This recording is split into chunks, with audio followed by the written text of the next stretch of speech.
हरे कृष्णा। तो भगवत गीता के 14वें अध्याय में आप सबका स्वागत है।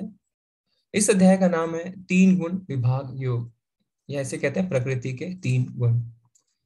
तो हमने जो पिछला अध्याय देखा 13वां अध्याय, उसमें हमने प्रकृति के बारे में जाना। भगवान ने प्रकृति के बारे में 13वें अध्याय में बताया, उसके तीन गुणों के बारे में बताया, और कैसे उस तीन गुणों में जीवात्मा बद्ध हो जाती है, हमने ये भी देखा। हमने ये देखा कि प्रकृति किस तरीके से अनादि है ना, उसका अस्तित्व कभी खत्म नहीं होता। तो 22वें श्लोक में पिछले अध्याय में भगवान कहते हैं कि जीव प्रकृति के तीनों गुणों का भोग करता हुआ प्रकृति में ही जीवन बिताता है। यह उस प्रकृति के साथ उसकी संगति के कारण है। इस तरह उसे उत्तम तथा अधम योनियां मिलती रहती हैं। तो प्रकृति के तीन गुणों में किस तरीके से जीवात्मा बद्ध हो जाती है वो हमने देखा। तो इस अध्याय में हम क्या देखेंगे? अब इस अध्याय में ये जो तीन गुण हैं इसके बारे में हम जानेंगे। इसमें भगवान इसके बारे में बताते हैं कि किस तरीके से ये तीन गुण जो हैं हमारे स्वभाव में आ जाते हैं, हम इसे कैसे पहचान सकते हैं, कैसे इन तीन गुणों से हम ऊपर उठ सकते हैं, और कैसे हम ये पहचान सकते हैं कि हम तीन गुणों से हैं जो ऊपर उठ चुके हैं। ठीक है। तो पहला जो 13 अध्याय है 1 से 13, हो सकता है आपको पहाड़ चढ़ने जैसा लगा हो, पर जो अगला 5 है वो बहुत आसान है। ऐसा लगेगा कि जैसे हम पढ़ रहे हैं और समझ रहे हैं। तो आपको बहुत आनंद आने वाला है अगले 5 अध्याय में। तो पहला श्लोक है जो भगवान कहते हैं, श्री भगवान उवाच परम भूया प्रवक्ष्यामि ज्ञानानां ज्ञानमुत्तमं यज्ञात्वा मुनयः सर्वे पराम सिद्धि मितो गतः। तो हमने जैसे पहले भी चर्चा करी है कि अगर किसी अध्याय की शुरुआत भगवान खुद करते हैं बिना किसी सवाल पूछे, तो बहुत ही महत्वपूर्ण रहता है। तो यह अध्याय भी हमारे लिए बहुत महत्वपूर्ण है, और हम समझ पाएंगे कि किस तरीके से हम प्रकृति के तीन गुणों से ऊपर उठ सकते हैं। भगवान ने कहा, अब मैं तुमसे समस्त ज्ञानों में सर्वश्रेष्ठ इस परम ज्ञान को पुनः कहूंगा, जिसे जान लेने पर समस्त मुनियों ने परम सिद्धि प्राप्त की है। भगवान बताते हैं कि जो इन बातों को, जो इस अध्याय में भगवान कहने वाले हैं, जो उनको समझ जाएगा उसका पुनर्जन्म नहीं होगा। क्योंकि माया के जो तीन गुण हैं उनसे अगर हम बाहर आ जाते हैं तो हम पुनः जन्म नहीं लेते। तो भगवान बताते हैं कि बड़े बड़े ऋषि मुनि है ना, उन्होंने ऐसे ही इसे समझा और तीनों गुणों के ऊपर उठ गए। क्योंकि ये तीन गुण जो क्या है, ये हमने जैसे चर्चा करी थी, ये भक्ति के चोर हैं, हमारी भक्ति चुरा लेते हैं। तो जैसे हम कभी किसी लंबे सफर में निकलते हैं तो हम सतर्क रहते हैं, है ना, हम पूरी तैयारी के साथ निकलते हैं। इसी तरीके से माया के तीन गुण जो हैं उनसे हमेशा हमें सतर्क रहना पड़ता है, जिससे हम भक्ति में आगे बढ़ सकें। इसलिए भगवान जो है वो तीन गुणों के बारे में बताने वाले हैं, और किस तरीके से हमारी भक्ति को यह चुरा लेते हैं, और किस तरीके से हम तैयार रह सकते हैं। तो प्रभुपाद जी इस अध्याय के बारे में क्या बताते हैं? 13वें अध्याय में यह स्पष्ट बताया है कि प्रकृति के गुणों की संगति के फलस्वरूप ही जीव इस भौतिक जगत में बद्ध है। तो बहुत ही यहाँ पे साफ साफ प्रभुपाद जी बताते हैं कि इस अध्याय में हम साफ साफ स्पष्ट रूप से जान लेंगे कि जो हम बद्ध हैं, जो हम बंधे हुए हैं इस संसार में, उसका कारण है प्रकृति के तीन गुण। अब इस अध्याय में भगवान स्वयं बताते हैं कि वह प्रकृति के गुण कौन कौन से हैं। तो हमने बहुत चर्चा करी है प्रकृति के तीन गुण, तीन गुण, तीन गुण, किंतु ये गुण कौन कौन से हैं और ये किस प्रकार क्रिया करते हैं, ये कैसे काम करते हैं, किस तरह हमें बांधते हैं, और किस प्रकार मोक्ष प्रदान करते हैं, ये बहुत ही महत्वपूर्ण है यहाँ पे। तो यानी प्रकृति के तीन गुण हमें बांधते तो है, पर यही हमें मोक्ष भी प्रदान करते हैं। तो ये बहुत इंपॉर्टेंट है, ये महत्वपूर्ण चर्चा हम करेंगे कि किस तरीके से प्रकृति के जो तीन गुण हैं, जो पदार्थ है, उसका इस्तेमाल हम मोक्ष प्राप्त करने के लिए भी कर सकते हैं। इस अध्याय में जिस ज्ञान का प्रकाश किया गया है उसे अन्य पूर्व अध्यायों में दिए गए ज्ञान से श्रेष्ठ बताया गया है। इस ज्ञान को प्राप्त करके अनेक मुनियों ने सिद्धि प्राप्त की और वैकुंठ लोक के भागी हुए। अब भगवान उसी ज्ञान को और अच्छे ढंग से बताने जा रहे हैं। यह ज्ञान अभी तक बताए गए समस्त ज्ञान योग से कहीं अधिक श्रेष्ठ है, और इसे जान लेने पर अनेक लोगों ने सिद्धि प्राप्त की है। तो किस तरीके से अगर हम जान जाएंगे कि हम तीनों गुणों से ऊपर उठ जाते हैं तो हम सिद्धि प्राप्त कर सकते हैं। तो हम देख सकते हैं प्रभुपाद जी ने अपने शब्दों में बताया कि कितना महत्वपूर्ण होने वाला है यह अध्याय। तो हम आगे बढ़ते हैं। तो भगवान क्या कहते हैं, इस ज्ञान में स्थिर होकर मनुष्य मेरी जैसी दिव्य प्रकृति यानी स्वभाव को प्राप्त कर सकता है। इस प्रकार स्थित हो जाने पर वह ना तो सृष्टि के समय उत्पन्न होता है और ना प्रलय के समय विचलित होता है। तो भगवान यहाँ पे क्या कहते हैं कि जो गुणों से ऊपर उठ जाता है वो मेरा स्वभाव प्राप्त करता है। ऐसा नहीं है कि वो भगवान बन जाता है ना, ऐसा नहीं कहा भगवान ने। भगवान ने कहा वो मेरी प्रकृति यानी मेरे स्वभाव को प्राप्त करता है। तो भगवान की प्रकृति क्या है, भगवान की प्रकृति है सत चित आनंद, यानी सत मतलब शाश्वत, चित मतलब ज्ञान से परिपूर्ण, और आनंदमय आनंदमयी है। तो भगवान जो है वो सच्चित आनंद है। तो जो इन तीन गुणों से ऊपर उठ जाता है उसका स्वभाव भी सच्चित आनंद हो जाता है। तो क्यों, क्योंकि वहां पे जो शरीर है वो आध्यात्मिक होता है। ठीक है, शरीर जो है वो आध्यात्मिक होता है और आध्यात्मिक शरीर हमेशा सच्चित आनंद रहता है। पिता के गुण जैसे बच्चे में आते हैं ना, वैसे ही भगवान के गुण हमारे अंदर आ जाते हैं, पर हम भगवान नहीं बनते। भगवान ने कहा है हम उनका स्वभाव प्राप्त करते हैं। देखिए भगवान तो हमेशा उत्सुक रहते हैं, हमेशा तत्पर रहते हैं कि वो हमारी मदद करें। तो इसमें एक कहानी आती है कि एक पुजारी था, वो एक नदी के तट पे पूजा कर रहा था, भगवान के ध्यान में लगा हुआ था। तो इतने में क्या होता है, इतने में बाढ़ आ जाती है। तो बाढ़ आती है तो पानी धीरे धीरे बढ़ना शुरू होता है। तो एक सज्जन आते हैं अपनी गाड़ी में, उनको कहते हैं आइए मैं आपको ले चलता हूँ। पर वो पुजारी मना कर देते हैं, वो कहते हैं नहीं, मुझे जब भगवान आएंगे मैं तभी उनके साथ जाऊंगा, मैं आपके साथ नहीं जाऊंगा।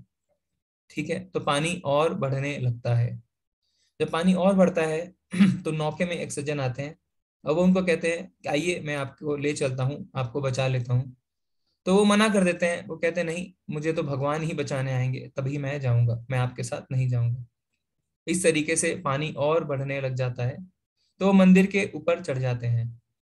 वहां से फिर एक सज्जन हेलीकॉप्टर में आते हैं, वो कहते हैं आइए आप सीढ़ी से ऊपर चढ़े जाइए, आपको बचा लेते हैं। वो फिर भी मना कर देते हैं, वो कहते हैं नहीं, मुझे तो भगवान जब बचाएंगे तभी मैं जाऊंगा। तो हर बार भगवान ही आते हैं पर हम समझ नहीं पाते, है ना, हम सहायता लेने को तैयार नहीं रहते। भगवान प्रत्यक्ष नहीं आते हैं पर किसी ना किसी को जरूर भेजते हैं। तो भगवान के जो धाम पे हम भी सच्चित आनंद स्वभाव को प्राप्त करते हैं। ठीक है, तो आध्यात्मिक शरीर जो होता है वो भौतिक शरीर की तरह नहीं होता है, उसका श्रेय नहीं होता। और गोलोक जो है, ये चित्र में आप देख सकते हैं कि किस तरीके से किसी भक्त ने ये गोलोक वृंदावन का चित्र बनाया है। कि गोलोक में लोग बात नहीं करते, क्या होता है, हर शब्द गाने की तरह होता है ना। लोग ऐसा नहीं है कि चलते हैं, हर कदम नृत्य होता है। वहां पे कोई द्वंद नहीं है, दिन रात सर्दी गर्मी दुख सुख ऐसा कुछ नहीं है। ठीक है, तो इसमें आप एक छोटा सा हम सवाल लेते हैं कि इस, अगर आप चित्र को देखें तो आप देख सकते हैं कि सबका शरीर एक जैसा होता है ना, आप देख सकते हैं। भगवान कहते हैं कि वहां पे हम आते हैं तो हम भगवान के स्वभाव को प्राप्त कर सकते हैं। तो आप चित्र में देख सकते हैं कि सबका शरीर एक जैसा है। तो हम भगवान को पहचानेंगे कैसे, सब तो एक जैसे दिख रहे हैं, तो हम भगवान को कैसे पहचानेंगे। आप चित्र देख के जवाब देने की कोशिश कर सकते हैं। जी, आप अपना हैंड रेस कर सकते हैं कि हम भगवान को कैसे पहचानेंगे। अगर सबका शरीर सब एक जैसे दिखते हैं तो हम भगवान को पहचानेंगे कैसे। जी, हरे कृष्णा। हरे कृष्णा। दुर्गेश सिंह प्रभु जी, प्लीज अनम्यूट कीजिए। हरे कृष्णा प्रभु जी, धन्यवाद प्रणाम। धन्यवाद प्रणाम दुर्गेश प्रभु जी, हरे कृष्णा।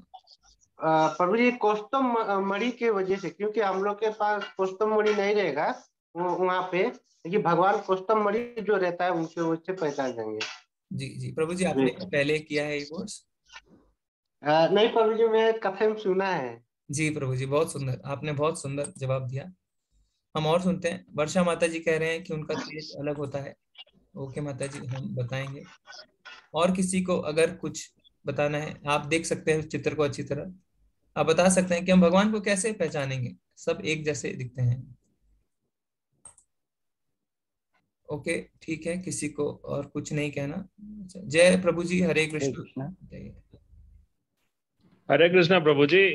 चित्र में जैसा प्रतीत हो रहा है तो जितने भी वहां पे लोग हैं वो सब भगवान की ओर ही देख रहे हैं। तो जी सब उन्हीं को पूज रहे हैं और सब उन्हीं की ओर देख रहे हैं। तो मेरे ख्याल से जिस व्यक्ति को सब जितने भी वहां पे उपस्थित लोग हैं जो जिसकी ओर देख रहे हैं वही भगवान होंगे। जी जी प्रभु जी, अच्छा ठीक है, हम और सुनते हैं। नरेंद्र प्रभु जी, हरे कृष्णा।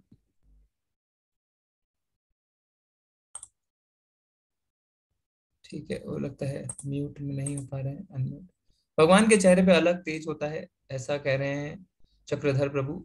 ठीक है, ठीक है, इसमें हम चर्चा करते हैं। तो इसमें ठीक है, विजय प्रभु जी, हरे कृष्णा, आप बताइए।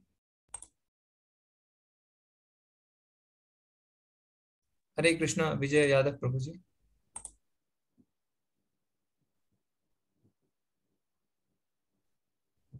ठीक है, वो अनम्यूट नहीं कर पा रहे हैं।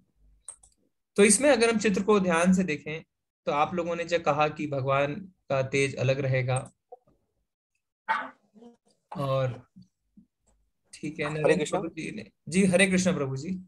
प्रभु जी। प्रभु शंख चक्र गदा पद्म हाथ में धारण किए होते हैं, बाकी जो है जितने भी लोग हैं इनके हाथों में ये चीजें नहीं होंगी।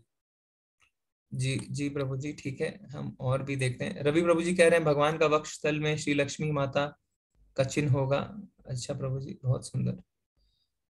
ठीक है, आशा माता जी कह रहे हैं उनका आसन ऊंचा है। जी ठीक है, हम इस पे और अभी चर्चा आगे बढ़ाते हैं। चित्र में अगर आप देखें, तो अगर हम चित्र की बात करें, तो प्रभु जी ने बहुत सुंदर नाभि वाला बताया कि नाभि में कौस्तभ मुनि, जो पूरे ब्रह्मांड में सिर्फ भगवान के पास ही होता है और किसी के पास नहीं। तो जिसकी नाभि में कौस्तभ मुनि है वो हम देख सकते हैं।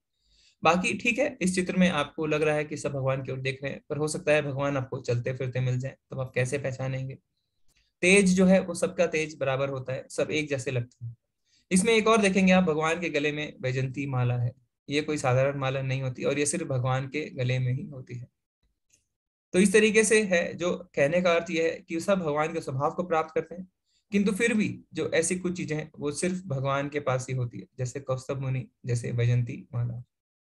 तो अगर हम भगवत धाम जाते हैं तो हम भगवान को इस तरीके से पहचान सकते हैं। ठीक है, तो अब यहाँ पे भगवान क्या बताते हैं? सर्वयोनेषु कौन्तेय मूर्तया संभवन्ति यः तासाम ब्रह्म मध्योनिरहं बीज प्रदापिता। हे कुंती पुत्र, तुम यह समझ लो कि समस्त प्रकार की जीव योनियां इस भौतिक प्रकृति में जन्म द्वारा संभव हैं, और मैं उनका बीज प्रदाता पिता हूँ। तो भगवान यहाँ पे अपने आप को कहते हैं बीज प्रदाता पिता। तो हमने देखा है कि किस तरीके से ब्रह्मा जी की उत्पत्ति भगवान से ही होती है। अब ब्रह्मा जी जो हैं वो इस सृष्टि के निर्माता हैं। तो जितनी भी योनि हैं, जानवर हैं, चाहे पेड़ हैं, चाहे पौधे हैं, सबके बीज भगवान क्या कहते हैं? मैं खुद हूँ। सबका बीज प्रदाता मैं खुद हूँ। अब आप देखेंगे जो वैज्ञानिक होते हैं, है ना, अगर आप उनसे पूछें कि पहले बीज आया या पहले पेड़ आया, ये चर्चा बहुत चलती रहती है कि पहले पेड़ आया या पहले बीज। तो इस पे बहुत शोध हुआ है, और बाद में पाया गया कि पहले बीज आया, पहले पेड़ नहीं आया, पहले बीज आया। पर अब प्रश्न ये उठता है कि बीज कहाँ से आया? तो इस बात का जवाब भगवान इस श्लोक में देते हैं कि वो बीज प्रदाता मैं ही हूँ। तो भगवत गीता में भगवान खुद सीधे सीधे बताते हैं कि वो बीज प्रदाता है। तो हमें भगवत गीता पे पूरी श्रद्धा होनी चाहिए। भगवान इसमें जो बताते हैं वो सही बताते हैं। जो हम कहते हैं कि हमारा जो जीवन है वो केमिकल से आया है ना, ये सिर्फ थ्योरी है ना, और वैज्ञानिक तो इसके खिलाफ भी हैं, वो ऐसा नहीं मानते। तो हमें भगवान पे पूरा भरोसा रखना चाहिए कि भगवान हमारे बीज प्रदाता है। प्रभुपाद जी ने किताब भी लिखी है ना कि लाइफ कम्स फ्रॉम लाइफ।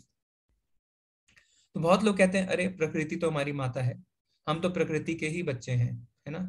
तो अगर उनसे प्रश्न किया जाए, ठीक है प्रकृति अगर माता है, आप उनके बच्चे हैं, तो पिता कौन है? अगर माता है, बच्चे हैं, तो पिता भी कोई होगा। तो भगवान यहाँ पे कह देते हैं कि मैं पिता हूँ, मैं बीज प्रदाता पिता हूँ। और हमने 9वें अध्याय में भी देखा था 17वें श्लोक में, जहाँ भगवान कहते हैं कि वो माता पिता पितामह सब कुछ है। तो भगवान खुद कहते हैं। तो हमें इस बात पे कोई संशय नहीं होना चाहिए कि जो भी चीज है वो सब भगवान ही उसके बीज प्रदाता पिता हैं।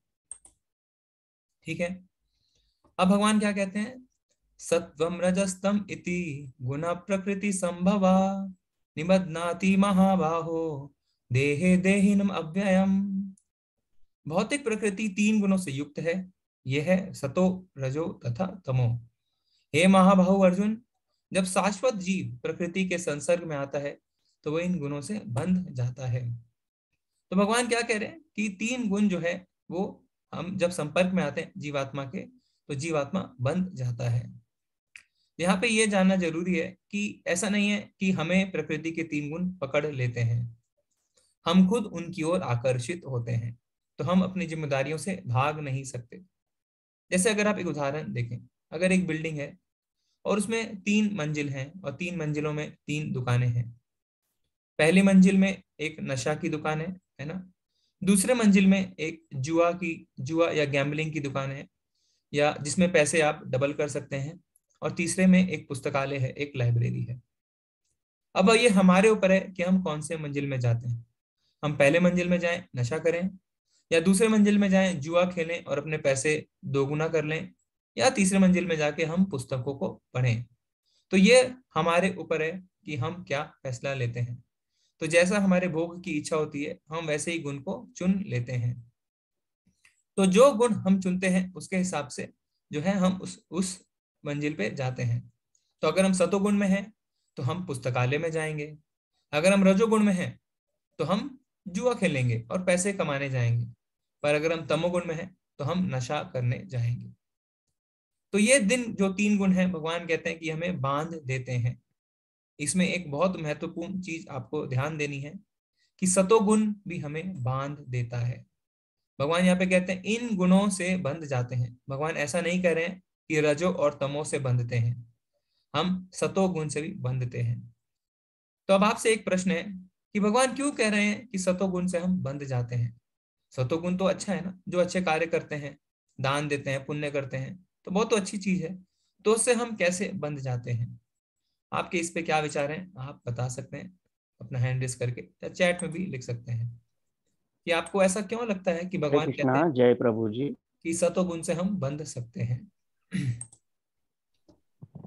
जी हरे कृष्णा प्रभु जी। हरे मुझे लगता है कि ये सतोगुण से भी हम इस प्रकार बन सकते हैं कि अगर हम अच्छे कर्म करेंगे तो उसका पुण्य हमें मिलेगा, और अगर पुण्य हमें मिलेगा तो उस पुण्य को भोगने के लिए भी हमें दोबारा यहाँ पे जन्म लेना पड़ेगा, हम मुक्ति नहीं मिल सकती हमें। तो इसलिए भगवान बोलते हैं कि अगर तीनों गुण को त्याग के अगर सब सब जितने भी हम कर्म करते हैं वो भगवान को समर्पित करके करते हैं तो हम यहाँ पे बंध नहीं पाएंगे और हमें मुक्ति मिल जाएगी।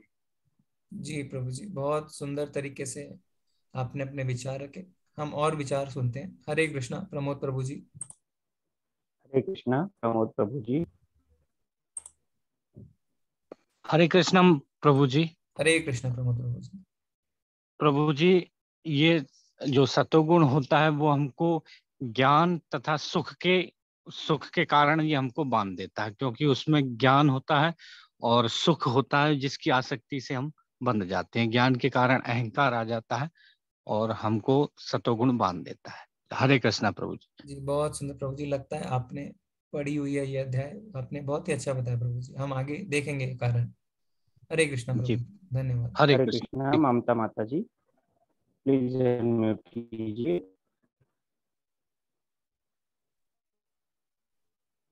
हरे कृष्णा प्रभु जी। हरे मेरा कृष्णा भी माता जी। जी मेरा भी ऐसा विचार है कि जो हमारे कर्म होते हैं, चाहे वो सत्कर्म है चाहे बदकर्म है, लेकिन हमको उनको भोगना पड़ता है। सत्कर्मों के लिए फिर से हमें योनियों में जन्म लेना पड़ता है, अतः सत्कर्म भी हमको बांधे रखते हैं। जी माता जी, हरे धन्यवाद माता जी, धन्यवाद। ठीक है, हम चैट में देखते हैं। राजकुमार प्रभु जी कह रहे हैं भक्ति भाव में लग जाते हैं। नहीं प्रभु जी, क्लियर नहीं हो रहा है। नेहा माता जी कह रहे हैं क्योंकि सभी फल पाने के लिए करते हैं। ठीक है। आशा माता जी कह रहे हैं सतोगुण मतलब ज्ञान अर्जित करना, और अगर ज्ञान अर्जित होने पे हम उसका उपयोग भी जरूर करते हैं, जो हमें सुख और प्रदान करते हैं, और इसलिए हम सुख और दुख को प्राप्त करते हैं। जी माता जी, बहुत सुंदर। हम शुभम प्रभु जी का विचार सुनेंगे, फिर हम इस पे चर्चा करेंगे। हरे कृष्णा शुभम प्रभु जी। हरे कृष्णा प्रभु जी। सत्वगुण में भी हम ना कुछ पाने की एक लालसा रहती है, तो कहीं ना हमारा ये इसमें कहीं ना कहीं स्वाद छुपा रहता है, तो आसक्ति ऑटोमेटिकली होती है उसमें कहीं ना कहीं, या थोड़ी बहुत सही, तो इसलिए शायद। जी हरे जी कृष्णा प्रभु जी। जी प्रभु जी, हरे कृष्ण। नरेंद्र प्रभु जी, हरे कृष्णा। हरे कृष्णा प्रभु जी। जी प्रभु जी। मेरा ऐसा मानना है कि सतोगुण जो है, जैसा कि हमारे भाई लोगों ने भी बताया है, जो सतो चीज तब हमें आती है जब हमें ज्ञान वर्धन होता है, प्रभु के प्रति हमें समर्पण भाव सिखाता है, उसके द्वारा हम दान पुण्य जो भी कर्म है करते हैं। तो मेरा ये मानना है कि ये आध्यात्मिक तौर पे ही सतोगुण होता है, जो ज्ञान के लिए होता है, जो ज्ञान से संबंधित है। तो जो हमें पूर्ण जो भी लाभ है वो भोगना पड़ता है, इस कारण से मुझे लगता है कि ज्ञान की सतोगुण। जी प्रभु जी, जी जी, हरे कृष्ण, धन्यवाद प्रभु जी। ठीक है, एक प्रभु जी बता रहे हैं, उनका नाम नहीं आ रहा है चैट में, सद्गुण से ज्ञान होता है और उनको अहंकार हो जाता है। जी हरे कृष्ण, बहुत सुंदर आप लोगों ने जवाब दिया, अपने प्राय सभी लोगों ने सही जवाब दिया कि सत्वगुण में जो होते हैं वो अच्छे कार्य करते हैं, पुण्य करते हैं, पर फल की इच्छा से करते हैं। तो जब हम फल की इच्छा से कार्य करते हैं तो पाप हो चाहे पुण्य, वो हमें भोगना पड़ता है। इसकी चर्चा हम और करेंगे, भगवान जब आगे बताएंगे कि सतोगुण में जो व्यक्ति है उनको किस लोक की प्राप्ति होती है और क्यों होता है। ठीक है, तो कहने का मतलब यह है कि हथकड़ी तो हथकड़ी ही होती है ना, चाहे सोने की हो, चाहे तांबे की हो, चाहे लोहे की हो, तो बांधते हमें सब हैं। ठीक है, तो हम देखते हैं, हमें पता चलता है यहाँ पे कि सतो गुण जो है वो हमारा लक्ष्य नहीं है। सतो गुण से ऊपर जाना आसान है, किंतु सतो गुण से भी ऊपर जाना जरूरी है। ठीक है, भगवान क्या कहते हैं, हे निष्पाप, सतोगुण अन्य गुणों की अपेक्षा अधिक शुद्ध होने के कारण प्रकाश प्रदान करने वाला और मनुष्य को सारे पाप कर्मों से मुक्त करने वाला है। जो लोग इस गुण में स्थित होते हैं वे सुख तथा ज्ञान के भाव से बंध जाते हैं। तो प्रभु जी ने बताया था, प्रमोद प्रभु जी थे शायद, उन्होंने बताया कि सुख और ज्ञान के भाव से बंध जाते हैं, उन्होंने दोनों कारण बताए थे। तो बंध जाते हैं क्यों? क्योंकि उनके पाप खत्म हो जाते हैं, है ना, वो पुण्य कार्य करते हैं। तो ये बाकी गुणों से अच्छा है, भगवान कहते हैं बाकी गुणों से अच्छा है, पर वो भी बंध जाते हैं क्योंकि उन्हें बहुत सुख की प्राप्ति होती है, वो ज्ञान में स्थित हो जाते हैं। जैसे इसमें कौन लोग आते हैं, जैसे कवि है ना, पोएट पोएट आते हैं, उनको ज्ञान होता है। दार्शनिक जो होते हैं, फिलोसोफर, वो इसमें आते हैं, है ना। जैसे साइंटिस्ट जो वैज्ञानिक है वो इसमें आते हैं, उन्हें ज्ञान है पर वो बंध जाते हैं। क्यों? क्योंकि वो इस ज्ञान को और इस सुख को इस्तेमाल करते हैं अपनी इंद्रिय तृप्ति के लिए। हे कुंती पुत्र, रजोगुणी की उत्पत्ति असीम आकांक्षाओं तथा तृष्णाओं से होती है और इसी के कारण इसी के कारण से यह देहधारी जीव सकाम कर्मों से बंध जाता है। तब यहाँ पे भगवान रजोगुण के बारे में बता रहे हैं, क्या? असीम आकांक्षाएं, यानी अनलिमिटेड डिजायर्स, है ना, जिसके होते हैं, तो क्या करता है, उसके कारण वो बंध जाता है। तो रजोगुण में जो होता है उसकी इच्छा बनी रहती है, क्या? मैं बॉस बन जाऊं, मैं लीडर बन जाता हूं, मैं ये कर लेता हूँ, मैं वो भी कर लेता हूँ।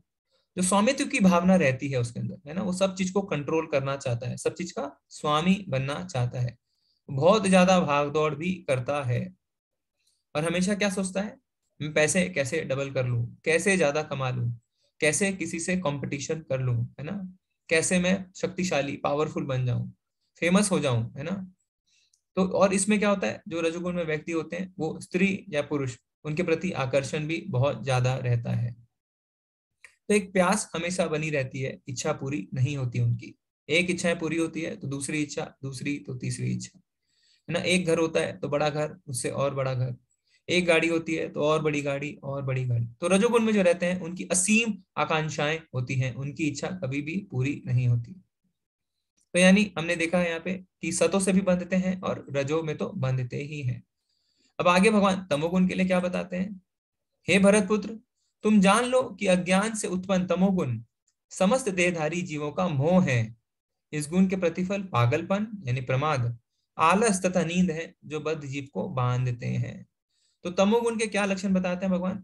वो कहते हैं कि वो अज्ञान में भरा हुआ रहता है, यानी सही क्या है, गलत क्या है, क्या कर रहे हैं, नशा कर रहे हैं, ड्रग्स ले रहे हैं, डिप्रेशन में है ना, आत्महत्या करने की सोच रहे हैं, हमेशा नींद में पागल से हुए रहते हैं कि वो क्या कहते हैं, मैं ये कर लूंगा, मैं वो कर लूंगा, पर करते कुछ भी नहीं है, आलस में रहते हैं। तो जो ऐसे लोग होते हैं वो तमोगुण होते हैं, तमोगुणी होते हैं। उनके दिमाग में क्या विचार चलता रहता है, मैं कैसे इस काम से बचूं, मैं कैसे कम से कम काम करूं, है ना, कैसे बस जाके मैं सो जाऊं। ठीक है, तो भगवत गीता जब हम पढ़ते हैं तो हमें क्या पता चलता है कि हम किस गुण में स्थित हैं। तो हमने देखा सतोगुणी के लक्षण, रजोगुणी के लक्षण और तमोगुणी के लक्षण हमने देखे। तो क्यों जरूरी है? क्योंकि जब तक हमें अपनी बीमारी का पता नहीं चलेगा तब तक हम अपने आप को ठीक कैसे करेंगे। तो भगवत गीता हमें बताती है कि ये बीमारी कौन सी है। अब आगे हम देखेंगे कि इस बीमारी से हम बाहर कैसे निकलें। तो भगवान क्या बताते हैं इस श्लोक में? इस श्लोक में भगवान थोड़ा समराइज करते हैं। सत्वं सुखे संजयति रज कर्मणि भारत ज्ञानमावृत्य तु तमः प्रमादे संजयत्युत। हे भरतपुत्र, सतोगुण मनुष्य को सुख में बांधता है, रजोगुण सकाम कर्म से बांधता है, और तमोगुण मनुष्य के ज्ञान को ढककर उसे पागलपन से बांधता है।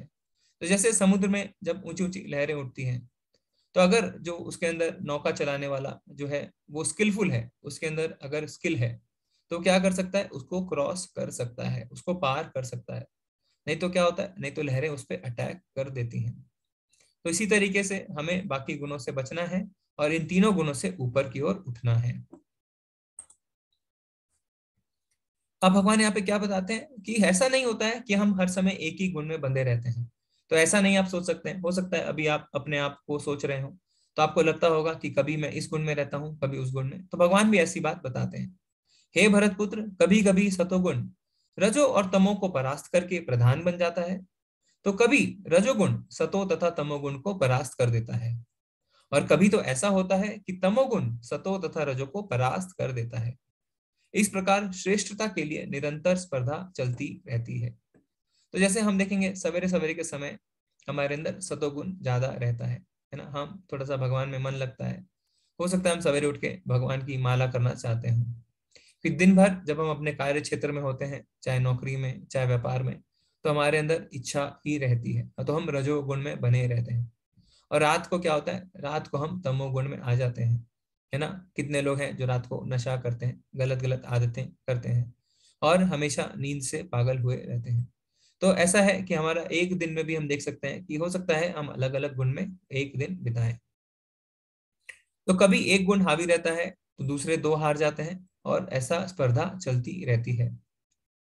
तो ये ऐसा नहीं है कि सिर्फ हमारे शरीर के लिए है, ये एक समाज के लिए भी होता है ना। कभी हम देखते हैं कहीं का जो प्रधानमंत्री है, कहीं का जो राजा है, वो जिस गुण का है वो उसके हिसाब से भी गुण बदलते रहते हैं। तो कई देश कभी रजोगुणी हो जाते हैं, तो कई देश कभी सतोगुणी और तमोगुणी हो जाते हैं। तो ये सिर्फ हमारे तक सीमित नहीं है, ये हमारे समाज, हमारे शहर पे भी लागू होता है। जैसे उदाहरण देखें तो जब बच्चों की परीक्षा होती है तो सारे परीक्षा के समय बहुत ज्यादा एक्टिव हो जाते हैं, बहुत ज्यादा सक्रिय हो जाते हैं, है ना। कॉलेजों में हम देखते हैं कि जब इलेक्शन होते हैं, जब कल्चरल प्रोग्राम होते हैं, तब जो लीडरशिप होती है स्टूडेंट, वो बहुत एक्टिव हो जाते हैं, है ना। और जब बंक करने का समय आता है, क्लास को छोड़ने का समय आता है, तो जो पीछे बैक बेंचर्स हैं वो एक्टिव हो जाते हैं। तो सब अपने अपने गुणों के हिसाब से कार्य करते हैं, और ये जो है ये हर जगह लागू होता है। तो इस चित्र के माध्यम से आप देख सकते हैं किस तरीके से तीनों गुणों में स्पर्धा चलती रहती है। वो हमारे मन को, हमारे जो माइंड को हमेशा इधर से उधर खींचते रहते हैं। ठीक है, तो भगवान यहाँ पे बताएंगे कि सतोगुण को कैसे समझा जाए। सतोगुण की अभिव्यक्ति को तभी अनुभव किया जा सकता है जब शरीर के सारे द्वार ज्ञान के प्रकाश से प्रकाशित हो। तो हमें ज्ञान अर्जन करना होता है, तब हम समझ सकते हैं कि हम सतोगुण में हैं कि नहीं। तो यहाँ पे जो सारे द्वार की बात हो रही है, शरीर के 9 द्वार होते हैं, 2 आंखें, 2 कान, 2 नथुने, 1 मुंह, 1 जनानंग और 1 गुदा। ठीक है, अब यहाँ पे भगवान अच्छी तरह रजोगुण के बारे में और बताते हैं। हे भरत वंशियों में प्रमुख, जब रजोगुण में वृद्धि हो जाती है तो अत्यधिक आसक्ति, सकाम कर्म, गहन उद्यम तथा अनियंत्रित इच्छा एवं लालसा के लक्षण प्रकट होते हैं। जैसे बहुत आसक्ति रहती है रजोगुण वालों को, मेरा पैसा, है ना, मेरी स्त्री, मेरा पुरुष, इस तरीके की भावना उनके अंदर रहती है। तो जैसे आप देख सकते हैं इस आसक्ति का उदाहरण, जैसे धृतराष्ट्र, है ना, कितने आसक्त थे अपने पुत्रों में, इच्छाओं पे कोई भी नियंत्रण नहीं रहता। तो इसका एक उदाहरण आता है कि जो एक बार इंद्र को श्राप मिला था, तो वो मृत्यु लोक में शुकर बन गए थे, है ना। तो उनका परिवार भी था शुक्रों का। तो ब्रह्मा जी को उन पे बहुत दया आती है, तो वो ये कहते हैं कि अरे इंद्र, तुम क्या कर रहे हो। पर वो इतने ज्यादा आसक्त रहते हैं कि वो कहते हैं नहीं, मैं तो सही हूँ। ब्रह्मा जी उनको कहते हैं तुम वापस चलो, तो वो मना कर देते हैं। तो ब्रह्मा जी फिर क्या करते हैं, उसको मार देते हैं और परिवार को भी मार देते हैं। उससे क्या होता है, वो जब वापस जाते हैं तो उन्हें एहसास होता है, अरे ये मैं कहाँ फंस गया था, मैं तो स्वर्ग का राजा था। इसी तरीके से हमारे ऊपर भी ये लागू होता है कि हम भूल जाते हैं कि हमारा आध्यात्मिक अस्तित्व क्या है। हम बहुत ज्यादा चीजों से आसक्त हो जाते हैं। ये जो आसक्ति होती है ये रजोगुण के लक्षण है। जैसे एक अनाज से भरी अगर बोरी रखी रहती है कहीं, तो एक जानवर आता है, वो क्या करता है, उसमें से खाता है, पेट भरता है और चला जाता है। पर मनुष्य क्या करता है, वो पूरी की पूरी बोरी उठा के ले जाता है। तो बहुत कठिन परिश्रम करते हैं मनुष्य, पर ये नहीं सोचते कि इन सबसे क्या होगा, इसका आउटकम क्या होगा, इसकी गति क्या होगी, है ना। जैसे उदाहरण के तौर पर अगर हम समझे, एक पंखा है, पंखा घूमता रहता है, बहुत कड़ी मेहनत करता है, पर रहता उसी जगह पे है। यानी रजोगुणी बहुत मेहनत करता है, पर वो इस बात को नहीं जान पाता कि उसे बार बार इसी मृत्युलोक में जन्म लेना पड़ेगा, वो उसी जगह अटका रहेगा। जैसे मिदास की स्टोरी भी हमने पढ़ी है ना, कि किस तरीके से सोने से उन्हें इतनी आसक्ति थी कि उनका खाना भी सोने में बदल जाता है, उनकी बेटी भी सोने में बदल जाता है। तो आसक्ति जो होती है वो रजोगुण की निशानी होती है। अब तमोगुण के बारे में भगवान क्या बताते हैं, जब तमोगुण में वृद्धि हो जाती है तो हे कुरुपुत्र, अंधेरा, जड़ता, प्रमथता तथा मोह का प्राकट्य होता है।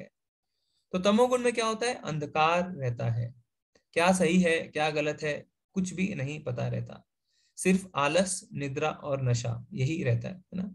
अब कुछ लोग हैं वो दारू पीते हैं, उनको स्वाद अच्छा नहीं लगता है ना, वो कहते हैं अरे इससे तो बहुत ज्यादा हैंगओवर हो रहा है। तो ऐसा नहीं है कि वो बदल देते हैं, उस आदत को छोड़ देते हैं, नहीं, वो बोलते हैं अच्छा हम तो ब्रांड बदल लेते हैं, तो वो उस आदत को जारी रखते हैं। तो अगर इसको हम समराइज करें तो हम कैसे समझ सकते हैं कि जो सक्रिय हैं और संतुष्ट हैं, जो सक्रिय और संतुष्ट है यानी एक्टिव हैं और सेटिस्फाइड हैं, तो वो होते हैं सतोगुणी। जो सक्रिय हैं पर असंतुष्ट हैं तो वो होते हैं रजोगुणी, और जो सक्रिय भी नहीं है और संतुष्ट भी नहीं है वो होते हैं तमोगुणी। तो अब भगवान यहाँ पे बताते हैं कि ठीक है, हमने लक्षण तो देख लिए तमोगुणी के, रजोगुणी के, सतोगुणी के, पर उनकी गति क्या होती है। आपने पता चल गया आपको कि आप इस गुण में हैं, तो आपकी गति क्या होगी। जब कोई सतोगुण में मर जाता है तो वह शुद्ध उच्च ग्रहों की ओर जाता है। तो भगवान यहाँ पे बताते हैं ठीक है, अगर आप सतोगुण में हैं, आपने पहचान लिया है कि आप सतोगुण में हैं, या आप धीरे धीरे सतोगुण तक उठ गए, तो आप क्या होगा, जब आप मर जाते हैं तो आप उच्च ग्रहों में जाते हैं। तो फिर से एक सवाल है आपके लिए, भगवान कहते हैं उच्च ग्रहों में जाते हैं, तो भगवान यानी उच्च ग्रह यानी क्या हो सकता है, हम स्वर्ग लोग चले जाएं, हो सकता है ब्रह्मा जी के लोग चले जाएं, पर भगवान ने ये नहीं कहा कि मेरे धाम को प्राप्त होते हैं। तो भगवान ने ऐसा क्यों नहीं कहा कि जो सत्वगुण में है वो मेरे धाम को प्राप्त होता है। आप अपने विचार बता सकते हैं, क्योंकि हमने पहले अध्याय में देखा है कि जब भगवान बताते हैं तो उसमें कहते हैं अरे मेरे धाम को प्राप्त होगी, पर यहाँ पे भगवान कहते हैं उच्च ग्रहों को प्राप्त होगी। तो ऐसा क्यों कहते हैं भगवान की उच्च ग्रहों को प्राप्त हो गए, भगवान ऐसा क्यों नहीं कहते कि मेरे धाम को प्राप्त हो गए। हरे कृष्णा दुर्गेश प्रभु जी। प्रभु जी, क्योंकि भागवत गीता में कृष्ण जी बोले हैं, जब तक कोई मेरे शरणागति में नहीं होगा तब तक वो मेरे धाम को प्राप्त नहीं होगा, पहले मेरे शरणागति होना पड़ेगा इसके लिए। ओके प्रभु जी, बहुत सुंदर प्रभु जी, हरे कृष्णा जी। हरे कृष्णा नरेंद्र प्रभु जी, प्लीज अनम्यूट कीजिए। हरे कृष्णा प्रभु जी। हरे कृष्णा प्रभु जी।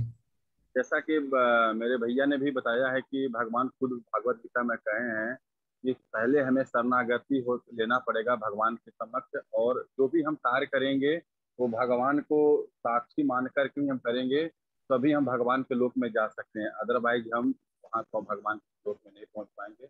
हम स्वर्ग में जा सकते हैं, ब्रह्म लोक में जा सकते हैं, प्रभु के लोक में जा सकते हैं। जी प्रभु जी, बहुत सुंदर प्रभु जी, धन्यवाद। चैट में देखता हूँ, चैट में अमित प्रभु कहते हैं भक्ति से हम भगवान के पास पहुंच सकते हैं। जी रवि प्रभु जी, क्योंकि सतोगुण में निष्काम भक्ति नहीं होती। जी प्रभु जी। प्रियंका माता जी कहते हैं क्योंकि सतोगुण में भी आसक्ति है और अपने कर्म से भोगने के लिए उस आत्मा को वापस मृत्युलोक में आना पड़ता है। नेहा माता जी कह रहे हैं सतोगुण का फल भोगने के लिए मृत्युलोक आना पड़ता है। पुरंजनी माता जी कह रहे हैं भगवत धाम उसको मिलता है जो तीनों गुणों से परे है। अवनजाला माता जी कह रहे हैं सद्गुण में अच्छे कर्म करते हैं पर कृष्ण को समर्पित नहीं करते। ठीक है, हम एक और लेंगे। राम प्रभु जी, हरे कृष्णा। हरे कृष्णा प्रभु जी। जी प्रभु जी। सतोगुण में भी हम फल की इच्छा से कोई कार्य करते हैं तो और वो भी जो भी पुण्य है वो पुण्य भी छीन हो जाएगा कुछ समय पश्चात, राइट। तो फिर से हमें वापस मृत्यु लोक में आना पड़ेगा। इसलिए भगवान कहते हैं कि जो भी आप फल की इच्छा से कोई भी काम करेंगे तो वो एक उसका पुण्य का एक समय होता है, उस पुण्य उसको भोग के फिर वापस पृथ्वी लोक पे आ जाएंगे। इसलिए कहते हैं कि आपको परम धाम में नहीं प्राप्त होगा, जबकि आपको उच्च ग्रहों की ओर जाओगे, ऐसा बोलते जी हैं। प्रभु जी, धन्यवाद प्रभु जी। बहुत सुंदर। हरे कृष्ण। ठीक है, हमारे पास अब ज्यादा समय नहीं है, हम आगे चर्चा करते रहेंगे। जी, आप लोगों ने बहुत ही सुंदर जवाब दिया कि सतोगुण जो है वो अच्छे कार्य करता है, पुण्य करता है, अच्छी बात है, पर भगवान की भक्ति हो सकता है नहीं करता हो, है ना। और भगवान के धाम को वही जाता है जो भगवान की भक्ति करता है। माता जी ने बहुत सुंदर जवाब दिया कि तीनों गुण से जो ऊपर उठता है वो भगवान के धाम जाता है। तो सतोगुण तो 3 गुण में आते हैं। तो बहुत अच्छा है, आप लोगों को अच्छे से आप लोग फॉलो कर रहे हैं। तो भगवान क्या कहते हैं, जब कोई रजोगुण में मरता है तो वो सकाम कर्मियों के बीच जन्म ग्रहण करता है। तो भगवान रजोगुण के लिए कह रहे हैं कि वो सकाम कर्मियों के बीच जन्म ग्रहण करता है, तो यानी वो वापस आता है। तो भगवान अब रजोगुणी के लिए ऐसा क्यों कह रहे हैं, आप हैंड रेस करके बता सकते हैं। तो हम तीनों में डिस्कस करेंगे। 2-3 भक्तों के हम विचार रजोगुण के सुनेंगे और 2-3 भक्तों के तमोगुण के। जी, तो रजोगुण के लिए भगवान ऐसा क्यों कहते हैं कि वो सकाम कर्मियों के बीच जन्म ग्रहण करता है।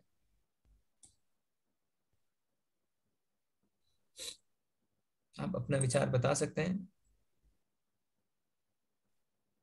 ठीक है, नरेंद्र प्रभु जी हरे कृष्णा। ठीक है, विजय प्रभु जी हरे कृष्णा। सॉरी, विजय प्रभु जी वो विजय प्रभु जी हरे कृष्णा। हरे कृष्णा प्रभु जी। जी प्रभु जी। प्रभु जी, अगर व्यक्ति रजोगुण में मरता है तो उसकी कुछ इच्छाएं होती हैं कि मैं कोई इच्छित फल मतलब पालूं, मतलब अगर मरते दम पे भी उसकी कुछ ना कुछ इच्छाएं बाकी कहते हैं कि मरते समय इंसान की जैसी इच्छाएं होती हैं तो उसको अगला जन्म वही भाव का मिलता है। तो इस वजह से वो अपने जो उसकी पुरानी इच्छाएं रह जाती हैं तो वो भुगतने के लिए भगवान उसको फिर से वो ही योनि मतलब देते हैं रजोगुण के लिए। जी प्रभु जी। जी, आपने बहुत ही अच्छे तरीके से बता। नरेंद्र प्रभु जी हरे कृष्णा। हरे कृष्ण। हरे कृष्णा प्रभु जी। जी प्रभु जी। जैसे कि रजोगुण में आपने अभी जस्ट बताया था कि रजोगुण में जो है हमारी इच्छाएं होती हैं, तो हम उस कार्य को करते हैं जिससे हमें कुछ प्राप्ति होती है। तो मुझे लगता है कि जो इच्छाएं हमें अधूरी रह जाती है, इस कारण से पुनः हमें जन्म लेना पड़ता है। तथा तमोगुण में जो हमारी जैसे कि जो हमारी कर्म है अपकर्म रहता है, इस कारण से हमें पशु योनि इत्यादि हमें जन्म लेना जी पड़ता है। हरे जी जी प्रभु जी हरे कृष्ण। हरे कृष्ण। आशा माता जी हरे कृष्णा। हरे कृष्ण आशा माता जी। हरे कृष्णा प्रभु जी। प्रभु जी, रजोगुण में जो है वो हम मतलब जैसे अच्छे कार्य करते हुए और भगवान को स्मरण करते हुए उसमें अगर हम मरते हैं तो हमारे जो जन्म है वो अच्छे उसमें इसलिए हो जाता है। हम वैकुंठ को इसलिए नहीं जा पाते क्योंकि जो हमने किया है वो सब कुछ भगवान को अर्पित करते हुए नहीं प्राप्त कर पाते हैं। अगर हमारे अंदर जो है अच्छे वो आ जाते हैं जिसकी वजह से पुण्य मिलते हैं, तो वो हमें भोगने के लिए दोबारा से उसको जन्म लेना ही पड़ता है। और इसकी वजह से मतलब और वो भगवान एक और मौका देना चाहते हैं कि हमारा जो भक्ति जो है वहां से फिर शुरू से ना होके आगे और उसके आगे से शुरू कर सकते हैं हम। जी माता जी हरे कृष्ण। ठीक है, पवन प्रभु जी और शुभम प्रभु जी का हम तमोगुण में उनका विचार लेंगे। तो आप लोगों ने अच्छा बताया, आप लोगों ने बहुत सही बताया कि जो रजोगुणी होता है, जैसा प्रभु जी ने बताया कि जो जैसे भाव से मरता है उसे वैसा शरीर और वैसा लोक मिलता है। तो रजोगुण की इच्छाएं कभी खत्म नहीं होती। जब वो मरता भी है तो उसकी इच्छाएं उसके मन में रह जाती है ना, मेरी दुकान, मेरा बिजनेस, मेरा व्यापार, उन्हीं के बीच वो फिर जन्म लेता है। ठीक है, आप लोगों ने बहुत अच्छा बताया। अब तमोगुण के लिए भगवान क्या कहते हैं, और जब कोई तमोगुण में मरता है तो वह पशु योनि में जन्म धारण करता है। अब इस चर्चा को हम आगे बढ़ाते हैं कि भगवान ने तमोगुणी के लिए पशु योनि में जन्म लेता है, ऐसा क्यों कहा। ठीक है, सतोगुणी हो सकता है स्वर्ग जाए, हमें समझ में आता है।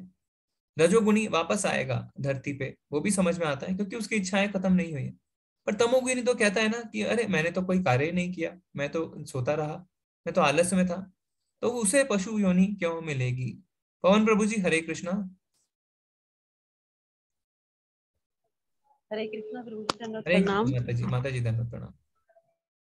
प्रभु जी ऐसा है जैसे कि उसकी मतलब चेतना पशुओं जैसी होती है, जानवरों जैसी होती है, बस उसे खाने से और अपने मतलब सोने से ही मतलब होता है, पशुओं जैसा मतलब उसका व्यवहार होता है, शायद इसलिए उसे पशु योनि में जन्म मिलता है। ओके माता प्रभु जी, जी जी जी जी, हरे धन्यवाद कृष्णा माता प्रभु जी। जी। हम और चर्चा करते हैं। राजकुमार प्रभु जी हरे कृष्णा। हरे कृष्णा प्रभु जी। जी प्रभु जी। क्योंकि उसके कर्मों के अनुसार पशु जैसे कर्म रहते हैं उसके इंसान होते हैं, जैसे वो पशु योनि में जन्म लेना पड़ता है। ओके ओके प्रभु जी, ठीक है। ममता माता जी हरे कृष्णा। हरे कृष्णा प्रभु जी। प्रभु जी, पशु योनि में ही वो जन्म इसलिए लेता है क्योंकि उसके कर्म ही पशुओं के समान है, आलस है, निद्रा है, गलत कर्म है, तो वही उसको सिर्फ वो अपने लिए जीवन जीता है, तो उसे पशु योनि ही मिलती है कि आगे भी तुम अपने लिए ही जियो। जी माता जी, हरे कृष्ण। अच्छे तरीके से बताया, ठीक है। सोहिनी माता जी हरे कृष्णा। हरे कृष्ण प्रभु जी। हरे कृष्ण माता जी। तमोगुण के लक्षण यही बताते हैं कि वो आलस में रहता है, निंद्रा में रहता है, दूसरों का बुरा चाहता है, बहुत ज्यादा लालची होता है, मांस मच्छी मटन का सेवन करता है, पशु वध करता है। तो दूसरे जन्म में उनकी इच्छा के मुताबिक ही भगवान उसे जन्म देते हैं, उन्हें पशु योनि जैसे लक्षणों वाला होता है तमोगुण में, इसलिए उसको पशु योनि मिलती है। ओके माता हरे जी, कृष्ण। ठीक है। हरे कृष्ण। हम एक और हैंड रेज लेते हैं, फिर हम चर्चा करेंगे। भरत भूषण प्रभु जी हरे कृष्णा। हरे कृष्णा प्रभु जी। अभी माता जी ने वो चीज बता दिया एक्चुअली, वही था मेरा बोलना कि वो कैसा है, मांस मच्छी खाते हैं, प्लस आप अगर देखोगे उनका आहार जो है, उनका आहार ही उनका कर्म का कारण बनता है। वो जैसा खाते हैं वो वैसा सोचते हैं। जी तो मांस मच्छी खाना, दारू जो है देखो सड़ा के बनती है, दारू पीते हैं, बासी खाना खाते हैं। तो वो जो आहार है वो आहार उनकी सोच को भी बिगाड़ के रखता है, और आप उनके लद्दे चले जाते हैं, और फिर उनको इसी धरती पर चक्कर मारना रहता है। नहीं प्रभु जी, धरती पे उन्होंने नहीं बोला, पशु योनि पे जाते हैं। ठीक है प्रभु जी, हरे वही कृष्ण। मतलब। जी जी प्रभु जी, हाँ आपकी विचार हमने सुने, धन्यवाद। अभी समय निकल रहा है, तो इसमें चैट में भी काफी आए हैं, पर अभी हम आगे चर्चा करते हैं। तो इसमें जैसे महाभारत का हमने पढ़ा है कि क्या होता है कि जो तमोगुणी होते हैं वो सिर्फ आहार निद्रा भय मैथुन इसी में अपनी जिंदगी निकाल देते हैं, और ये जो है ये तो पशु भी करते हैं, है ना। तो इसमें उसने पशुओं से अलग हटके कुछ भी नहीं किया। उसने अपने मूल्यवान जो शरीर उसे मिला, मनुष्य शरीर, उसका कुछ भी नहीं किया, उसको व्यर्थ कर दिया। तो भगवान कहते हैं कि ठीक है, अगर तुमने मनुष्य शरीर का इस्तेमाल ही नहीं किया तो तुम्हें आवश्यकता ही नहीं है इस शरीर की। तुमने वही काम किए जो एक जानवर करते हैं, आहार निद्रा भय मैथुन। तो इसी तरह वो खुशी खुशी पशु योनि भी स्वीकार कर लेता है। जैसा हमने देखा ना, इंद्र खुश थे शुकर बन के। तो इसी तरीके से भगवान बहुत अच्छी तरह बताते हैं कि सतोगुण की गति क्या होती है, रजोगुण की गति क्या होती है, और तमोगुण की गति क्या होती है। आप लोगों ने बहुत ही सुंदर जवाब दिया। भगवान आगे क्या कहते हैं, कर्मणा सुकृतस्याहु सात्विकम निर्मलम फलम रजस्तु फलम दुखम अज्ञानम तमसा फलम। पुण्य कर्म का फल शुद्ध होता है और सात्विक कहलाता है, लेकिन रजोगुण में संपन्न कर्म का फल दुख होता है, और तमोगुण में किए गए कर्म मूर्खता में प्रतिफलित होते हैं। तो जो सतोगुण में है वो पुण्य कर्म होते हैं, उसे सात्विक कहा जाता है। रजोगुण के लिए क्या है, दुख होता है, क्योंकि शुरू शुरू में बहुत अच्छा लगता है, पर आखिरी में वो दुख का कारण ही बनता है। और जो तमोगुणी में होता है उसको शुरुआत से ही कोई सुख नहीं मिलता। कोई अगर दारू पीता है तो शुरुआत से लेकर अंत तक उसमें कोई भी सुख का अनुभव नहीं होता है, वो सिर्फ मूर्खता वाले काम करता है। तो जैसे तमोगुण का अगर हम उदाहरण लें, तो भगवान राम का जब अभिषेक होने वाला था, तो उसके पहली वाली रात्रि को मंथरा कैकेयी माँ के पास जाती है, क्या कि आपका एक जो है वरदान, आपको एक प्रॉमिस जो है वो आपको बचा है, वो आप मांग लो अभी, एक वचन जो है वो ले लो अभी। तो पहले क्या है, पहले कैकेयी मना कर देती है, पर बाद में मंथरा जो है वो उस पर जिद पड़ती है और उन्हें बार बार उस तरीके से प्रभावित करने की कोशिश करती है। तो होता क्या है, रात को क्योंकि तमोगुण का प्रभाव रहता है तो कैकेयी माँ के ऊपर वो प्रभाव पड़ जाता है ना। तो हमने ये देखा है। तो तमोगुण जो है वो मूर्खतावश लोग काम करते रहते हैं। सतोगुण में वास्तविक ज्ञान उत्पन्न होता है, रजोगुण से लोभ उत्पन्न होता है और तमो से अज्ञान, प्रमाद और मोह उत्पन्न होता है। तो भगवान यहाँ पे बताते हैं कि उनकी गति के बाद अब उनके साथ क्या क्या होता है। तो सतोगुण में भगवान क्या कहते हैं, वास्तविक ज्ञान। तो वास्तविक ज्ञान जैसे अब डॉक्टर है ना, ऐसे तो वो कहेंगे कि स्मोकिंग करते हैं। अगर डॉक्टर ही स्मोकिंग करते हैं तो वो कोई ज्ञान नहीं होता। क्यों? क्योंकि वो दूसरों को तो कहते हैं कि स्मोक नहीं करो, किंतु वो खुद भी धूम्रपान करते हैं। तो ज्ञान है पर वास्तविक ज्ञान नहीं है। ठीक है, अब भगवान यहाँ पे क्या बताते हैं, ऊर्ध्वम गच्छन्ति सत्वस्था मध्य तिष्ठन्ति राजसः जगन्य गुणवृत्तस्था अधो गच्छन्ति तामसः। सतोगुणी व्यक्ति क्रमशः उच्च लोगों को ऊपर जाते हैं, रजोगुणी इसी पृथ्वी लोक में रह जाते हैं और जो अत्यंत ग्रहित तमोगुणी में स्थित हैं वे नीचे नरक लोकों को जाते हैं। तो हमने यह चर्चा करी थी कि सतोगुणी जो है उच्च लोक में जाएंगे, रजोगुणी पृथ्वी पर रहेंगे क्योंकि उनको अपनी इच्छाएं पूरी करनी है, और जो तमोगुणी है वो नीचे नरक लोकों में जाते हैं। तो जैसे आप इस चित्र में देखिए, एक हवाई जहाज है ना। हवाई जहाज जो है वो ऊपर कब जाता है, जब उसे रनवे मिलता है, वो रोड से ऊपर नहीं जाता। तो रनवे जो है वो सतोगुण है। तो अगर हमें ऊपर जाना है, भक्ति में जाना है, तीनों गुणों को पार करना है, तो सतोगुण से पहुंचना बहुत आसान हो जाता है। तो हमें कोशिश करनी चाहिए कि पहले हम अपने आप को सतोगुण में लाएं और फिर उससे ऊपर उठें। उससे ऊपर जो उठते हैं उसको कहते हैं शुद्ध सतोगुण। ये देखिए, ये हमारा ब्रह्मांड ऐसा है, ऐसा दिखता है। तो यहाँ पे कुल मिला के 14 लोग हैं। तो ये बीच में आप देख सकते हैं, ये है हमारी धरती जिसे भूरलोक कहते हैं। फिर उसके ऊपर है भुवर लोक, स्वर्ग लोक, महालोक, जनलोक, तपोलोक और सत्यलोक। सत्यलोक है ये ब्रह्मा जी यहाँ पे रहते हैं। और फिर उसके नीचे अताल, वितल, सुतल, तलातल, महातल, रसातल और पताल। तो यहाँ पे देखिए जो हम कहते हैं ये है गर्भोदक्षाई सागर, उसमें गर्भोदक्षाई विष्णु है। उनकी नाभि से एक कमलनाल निकल रही है ऊपर की ओर जो जा रही है, और उसमें ब्रह्मा जी उससे उत्पत्ति उनकी होती है। तो इस तरीके से जो भगवान की नाभि से ये नाल निकलती है उसी पे 14 के 14 लोग स्थित रहते हैं।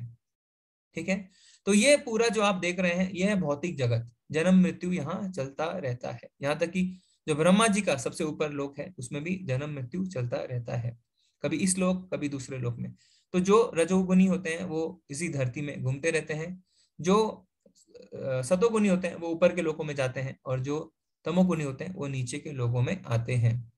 यहाँ पे आप देखिए, यहाँ पे भौतिक जगत की देवी दुर्गा माँ की तस्वीर भी आप देख सकते हैं, और उनके हाथ में जो त्रिशूल होते हैं वो 3 ताप को दर्शाते हैं, है ना। त्रिशूल में हम देखते हैं कि 3 नोक हैं।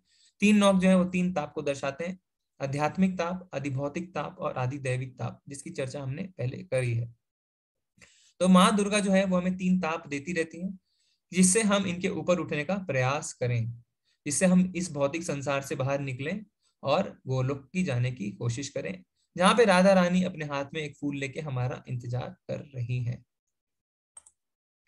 ठीक है, तो अब भगवान ने अब जो बताया है ना, उसको अगर हम समझ जाते हैं तो क्या होता है, जब कोई यह अच्छी तरह जान लेता है कि समस्त कार्यों में प्रकृति के तीनों गुणों के अतिरिक्त अन्य कोई कर्ता नहीं है, और जब वह परमेश्वर को जान लेता है जो इन तीनों गुणों से परे हैं, तो वह मेरी दिव्य स्वभाव को प्राप्त होता है। तो क्या होता है, जब हम जान लेते हैं कि हाँ हम किस गुण में हैं और इस तीनों गुणों से ऊपर भगवान है, तो हम भी उस तीनों गुणों से ऊपर उठने का प्रयास करने लगते हैं। और ऊपर हम कैसे उठ सकते हैं, उसका एकमात्र उपाय है शरणागति। तो भगवान ने 7वें अध्याय में 14वें श्लोक में बताया भी है ना, दैवी एषा गुणमयी मम माया दुरत्यया मामे भी प्रपद्यन्ते माया मिताम तरन्ति ते। यानी इन 3 गुणों से ऊपर उठना बहुत ही मुश्किल है, पर जो मेरी शरण में आता है वो इस तीनों गुणों से ऊपर उठ जाता है।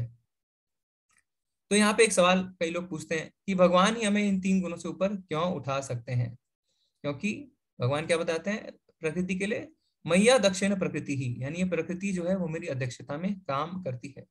तो जो खुद इन तीनों से ऊपर है वही हमें इससे ऊपर उठा सकता है। जिसके खुद के हाथ बंधे हैं वो हमारे अंदर हाथ नहीं खोल सकता, है ना। तो हमने इसकी चर्चा पहले कर रखी है। जब देहधारी जीव भौतिक शरीर से संबंध इन तीनों गुणों को लांघने में समर्थ होता है, तो वह जन्म मृत्यु बुढ़ापा तथा अनेक कष्टों से मुक्त हो जाता है और इसी जीवन में अमृत का भोग कर पाता है। तो जब हम 3 गुणों को पार कर जाते हैं तो चारों कष्ट से हम बच जाते हैं, जन्म मृत्यु जरा व्याधि। तो और भौतिक जो 3 गुण होते हैं उसके हम ऊपर उठ जाते हैं। ठीक है, अब यहाँ पे अर्जुन ने एक बहुत ही महत्वपूर्ण प्रश्न पूछा है। अर्जुन ने पूछा, हे भगवान, जो इन 3 गुणों से परे हैं वह किन लक्षणों के द्वारा जाने जाते हैं? तो हम कैसे जाने कि कौन इन 3 गुणों से परे है? तो मान लीजिए कि कोई है जो इन 3 गुणों के परे है, तो उनके लक्षण क्या होते हैं, उनका आचरण क्या होता है, और वह प्रकृति के गुणों को किस प्रकार लांघते हैं? तो है ना, हमारे मन में भी अभी ये प्रश्न जरूर आया होगा कि हम कैसे पहचाने उन व्यक्तियों को जो तीनों गुणों से ऊपर हैं। तो भगवान इसका जवाब जो है हमें अगले श्लोक में देते हैं। भगवान ने कहा, हे पांडुपुत्र, जो प्रकाश, आसक्ति तथा मोह के उपस्थित होने पर ना तो उनसे घृणा करते हैं, ना लुप्त हो जाने पर उनकी इच्छा करते हैं, जो भौतिक गुणों की इन समस्त परिक्रियाओं से निश्चल तथा अविचलित रहता है, और यह जानकर कि केवल गुण ही क्रियाशील है, उदासीन तथा दिव्य बना रहता है, जो अपने आप में स्थित है और सुख तथा दुख को एक समान मानता है, जो मिट्टी के ढेले, पत्थर एवं स्वर्ण के टुकड़े को समान दृष्टि से देखता है, जो अनुकूल तथा प्रतिकूल में के प्रति समान बना रहता है, जो धीर है और प्रशंसा तथा बुराई, मान तथा अपमान में समान भाव से रहता है, जो शत्रु तथा मित्र के साथ समान व्यवहार करता है, और जिसने सारे भौतिक कार्यों का परित्याग कर दिया है, ऐसे व्यक्ति को प्रकृति के गुणों से अतीत कहते हैं। तो भगवान ने यहाँ पे बताया हमें कि जो प्रकृति के द्वंद्व होते हैं, है ना, मान अपमान, सुख दुख, सर्दी गर्मी, जो इनमें समान बना रहता है, उसे हमें तीनों गुणों से अतीत यानी तीनों गुणों से ऊपर मानना चाहिए।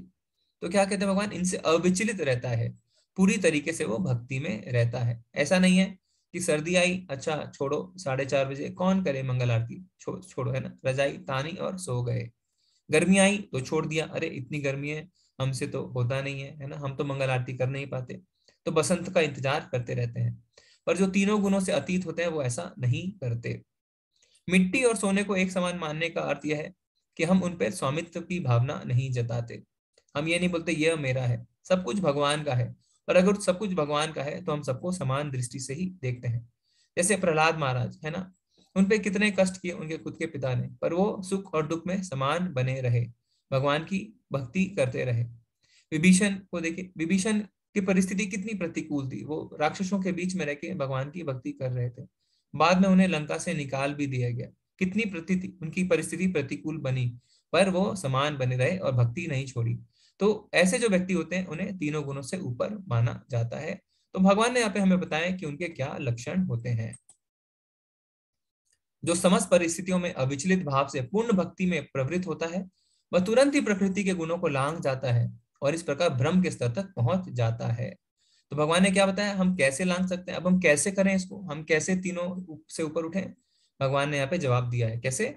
भक्ति से, जो अविचलित भाव से पूर्ण भक्ति में प्रवृत्त रहता है। तो भगवान ने यहाँ पे एकमात्र सॉल्यूशन हमें बता दिया है कि अगर हम भक्ति करेंगे तो हम तीनों गुणों से ऊपर उठ जाएंगे। तो हो सकता है ना बाहर से देखें तो भक्त हमें सामान्य कार्य करते हुए दिखें, जैसे कोई नाचता है ना, तो उधर तो भक्त नाच रहा है, पर भक्त क्या है, वो भगवान के लिए नाचता है, भगवान के संकीर्तन में नाचता है ना। हो सकता है कि आपको लगे कि ये तो अच्छा खाना खा रहा है, पर वो भगवान को अर्पित करके ही खाता है।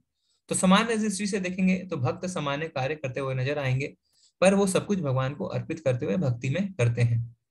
तो भगवान के लिए हमें कार्य करना चाहिए, अपनी इंद्रियों को भगवान की सेवा में लगा के भक्ति में धीरे धीरे आगे बढ़ते रहना चाहिए, जिससे हम प्रकृति के तीनों गुणों से ऊपर उठ सकें। और मैं ही उस निराकार ब्रह्म का आश्रय हूं जो अमर्त्य है, अविनाशी तथा शाश्वत है और चरम सुख का स्वाभाविक पद है। तो कई लोग कहते हैं अरे निराकार ब्रह्म है ना, हमने देखा था। तो भगवान क्या कहते हैं, मैं उसका आधार हूं। तो यानी भगवान की शरीर से जो ज्योति निकल रही है उसका आधार भगवान खुद है। भगवान ने उल्टा नहीं कहा कि निराकार ज्योति से मैं हूं, यानी मेरा आधार निराकार ज्योति है। भगवान ने ऐसा नहीं कहा। भगवान कहते हैं कि मैं निराकार ज्योति का ही आधार हूं। तो यहाँ पे जो है वो मायावाद का खंडन करते हैं भगवान कि भगवान का साकार रूप नहीं है। भगवान का बहुत सुंदर साकार रूप है। ठीक है, तो हम यहाँ पे और आगे चर्चा को बढ़ाते हैं। तो जो सतोगुणी होते हैं वो भलाई में लगे रहते हैं, अच्छे काम करते हैं, और उनके लिए भक्ति करना बहुत आसान हो जाता है क्योंकि वो रनवे पे रहते हैं। तो रनवे से एरोप्लेन ऊपर उड़ता है, रोड से नहीं उड़ता। जो रजोगुणी होते हैं वो जुनून में होते हैं, सवेरे उठेंगे आप देखेंगे एक्सरसाइज कर रहे हैं, लगे हुए हैं। ऐसा नहीं है कि एक्सरसाइज करना बुरी बात है, पर उससे आसक्त हो जाना बुरी बात है। तो दिन भर ऐसा नहीं हम सिर्फ अपने शरीर के बारे में सोचें, ठीक है, सवेरे थोड़ी देर एक्सरसाइज करना चाहिए। पर जो रजोगुणी होते हैं वो इतने जुनून में पागल रहते हैं कि वो दिन भर अपने शरीर से आसक्त रहते हैं। और तमोगुणी, तमोगुणी आप देखेंगे कि अपने टैब पे, कंप्यूटर पे, लैपटॉप पे लगे रहते हैं, ऊपर से नीचे स्क्रॉल करते रहते हैं। उन्हें पता नहीं है वो क्या देख रहे हैं, नहीं देख रहे हैं, और करते करते 2 घंटे निकल भी जाते हैं। तो इसमें उनका समय नष्ट होता है, वो अज्ञानता में रहते हैं।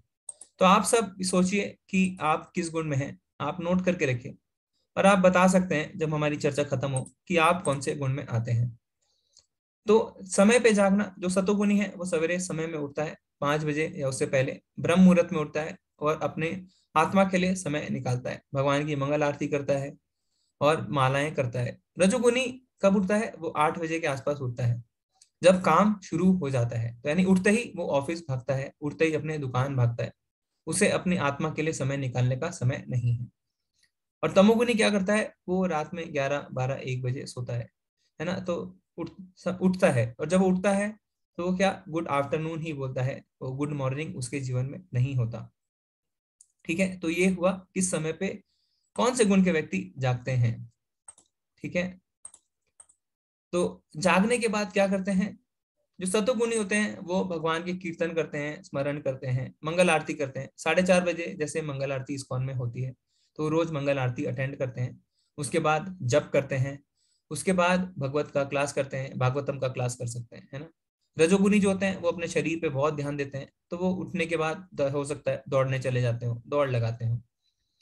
और तमोगुणी सोते रहते हैं, वो 9 बजे उठते हैं, अलार्म लगाते हैं, बोलते हैं अभी और सो जाते हैं, फिर वो 10 बजे उठते हैं, फिर सो जाते हैं, 11 बजे उठते हैं, देखते हैं अच्छा फेसबुक पे क्या नोटिफिकेशन है, वो फिर सो जाते हैं। तो वो आलस में भरे रहते हैं। किस तरीके की पुस्तकें पढ़ते हैं? सतोगुणी भगवान से रिलेटेड पुस्तकें पढ़ते हैं, भगवान की वाणी पढ़ते हैं, भगवान की लीलाएं पढ़ते हैं। रजोगुणी जो होते हैं वो पढ़ते हैं कैसे अमीर बना जाए, कैसे पैसा डबल किया जाए, कैसे सक्सेसफुल हुआ जाए। और तमोगुणी क्या करते हैं? उन्हें कोई भी ज्ञान की किताबें नहीं पढ़नी होती, वो कार्टून देखते हैं, ना, अज्ञानता और प्रमाद की चीजों में ही व्यस्त रहते हैं। सोने का समय क्या होता है? सतोगुणी 9 बजे सोते हैं क्योंकि वो जल्दी सोते हैं और जल्दी उठते हैं। और तमोगुण का जो समय होता है वो रात का होता है, तो वो अपने तमोगुण में ज्यादा समय नहीं बिताते और जल्दी सो जाते हैं। जो रजोगुणी होते हैं वो रात में न्यूज देखते हैं, है ना, पॉलिटिक्स, स्पोर्ट्स, और देखते देखते उनको 11, 12 सोने में बच जाते हैं। और तमोगुणी होते हैं वो तब सोते हैं जब सतोगुणी उठता है ना। हो सकता है 2 बजे, 3 बजे, 4 बजे। जो समय सतोगुणी के उठने का है वो तमोगुणी के सोने का समय है। क्यों? क्योंकि वो नेटफ्लिक्स, वेब सीरीज, यूट्यूब, ना जाने क्या क्या देखता रहता है। ठीक है, तो इसमें हो सकता है कि कुछ एक्सेप्शन हो, जैसे कि कोई भक्त है, अगर वो पूरी रात अगर कीर्तन कर रहा है, हो सकता है किसी की नौकरी नाइट शिफ्ट हो, तो उसके लिए ये लागू नहीं होता, पर ये सामान्य जो परिस्थिति होती है उसके लिए ये लागू होते हैं। तो हम इसके आखिरी अपने अध्याय को शेष करेंगे, उससे पहले आप अपने चैट में हमें बता सकते हैं, आप लिख के, कि आप कौन से गुण में हैं जो अपने आप को मानते हैं, सतोगुण, रजोगुण या तमोगुण। आप चैट में लिखिए। ठीक है, हम इतने अगले स्लाइड में आते हैं। तो प्रभुपाद जी के कुछ आखिरी शब्द हम देखते हैं। जीव यद्यपि स्वभाव से भ्रम होता है और अपनी स्वाभाविक स्थिति में जीव तीनों गुणों से परे होता है, लेकिन प्रकृति के संसर्ग में वह अपने वो तीनों गुणों सतो, रजो तथा तमो में बांध लेता है। इन्हीं तीनों गुणों से के संसर्ग के कारण उसमें भौतिक जगत पर प्रभुत्व जताने की इच्छा होती है। तो हमने देखा जो भ्रम होता है ना, वो अविनाशी है, वो दिव्य है। और आत्मा जो दिव्य होती है वो 3 गुणों से अलग होती है, पर जब वो प्रकृति के संपर्क में आती है तो 3 गुणों से लिप्त हो जाती है और अपने आप को कर्ता मानने लगती है, जिससे उसके अंदर अहंकार पैदा हो जाता है। तो भक्ति में क्या होता है कि भक्ति में हमारे जो स्वामित्व की भावना है वो कम हो जाती है, क्योंकि हम अपने आप को दास समझने लगते हैं। जीवेर स्वरूप होए कृष्णेर नित्य दास। पूर्ण कृष्ण भावनामृत में भक्ति में प्रवृत्त होने पर वह दिव्य पद को प्राप्त होता है और उसमें प्रकृति को वश में करने की इच्छा दूर हो जाती है। अतएव भक्तों की संगति पर करके भक्ति की नवता भक्ति श्रवणम कीर्तनम स्मरणम आदि का अभ्यास करना चाहिए। धीरे धीरे ऐसी संगति से तथा गुरु के प्रभाव से मनुष्य की प्रभुता जताने वाली इच्छा समाप्त हो जाएगी और वह भगवान की दिव्य प्रेमा भक्ति में दृढ़ता पूर्वक स्थित हो जाएगा। तो भक्तों का संग बहुत ज्यादा आवश्यक है। हमने देखा था अजामिल किस तरीके से, क्योंकि वो अकेले जंगल में लकड़ी लेने गया तो वो उस दृश्य को देख के फंस गया। भरत महाराज भी अकेले गए थे जंगल में, तो हिरण के कारण मोह में पड़ गए। तो हमें गुरु की अध्यक्षता में अपने भक्ति को आगे बढ़ाना चाहिए। अपने दम पे हम नहीं कर सकते। अगर कोई सोचता है मैं अपने दम पे कर सकता हूँ तो वो अज्ञानता है और वो अहंकार भी झलकता है। भगवान की भक्ति अति सरल है। मनुष्य को चाहिए कि भगवान की सेवा में लगे, शिव विग्रह को अर्पित भोजन का उच्चिष्ट खाए, भगवान के चरण कमलों पर चढ़ाए गए पुष्पों की सुगंध सूंघे, भगवान के लीला स्थलों का दर्शन करें, भगवान के विभिन्न कार्यकलापों और उनके भक्तों के साथ प्रेम विनिमय के बारे में पढ़े, सदा हरे कृष्ण कृष्ण कृष्ण हरे हरे, हरे राम राम राम हरे हरे का अभ्यास करना चाहिए। तो भक्ति बहुत ही सरल है। ऐसा नहीं है कि भक्ति बहुत कठिन है। हमें अपनी इंद्रियों को भगवान की सेवा में लगाना है। अपने आंखों से दर्शन करने हैं, मुख से प्रसाद खाना है, पुष्प को सूंघना है, कान से भगवान का कीर्तन सुनना है और बुद्धि और मन से पढ़ना है, भगवान की सेवा करनी है। क्योंकि जो पदार्थ रहता है वो तो वही रहता है ना। जैसे पुष्प है, पदार्थ वही है, पर अगर हम उसे अपनी सेवा में लगाएं या भगवान की सेवा में लाएं, उससे सारा कुछ बदल जाता है। इसे युक्त वैराग भी कहते हैं। अगर हम खुद के लिए शोषण करना चाहते हैं तो हम फंस जाते हैं। जैसे कोई अच्छा फल है, कोई मीठा फल है, अगर खुद भोग करना चाहते हैं तो फिर हम फंसते चले जाते हैं। पर अगर हम उसे भगवान को अर्पित करते हैं, भगवान को भोग लगा के प्रसाद की तरह खाते हैं, तो हम ऊपर उठते हैं, हम भक्ति मार्ग में आगे बढ़ते हैं। तो इंद्रियों से हमें इंद्रियों के स्वामी की सेवा करनी चाहिए। तो इससे हमारा यह अध्याय शेष होता है। हरे कृष्णा। अब आपने चैट में बताया है कि किस तरीके से हम देख सकते हैं कि सभी अलग अलग लोगों ने कहा है, रजोगुण में है, सतोगुण में भी हैं, तमोगुण में। तो ज्यादातर लोग जो है वो रजोगुण में पाए जाते हैं। तो ज्यादातर हम देख सकते हैं, कुछ कह रहे हैं कि मिश्रित है। जी हाँ, सही है, पर ज्यादातर लोग अपने आप को रजोगुण में पाते हैं। ठीक है, तो अगर आपके कोई सवाल हैं, आपको कैसा लगा, आप अपना फीडबैक, आपके कोई सुझाव हैं तो आप हमें दे सकते हैं। हरे कृष्णा।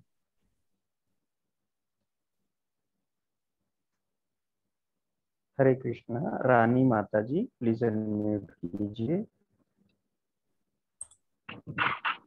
जी नमस्ते। हरे कृष्णा। हरे हरे कृष्णा जी।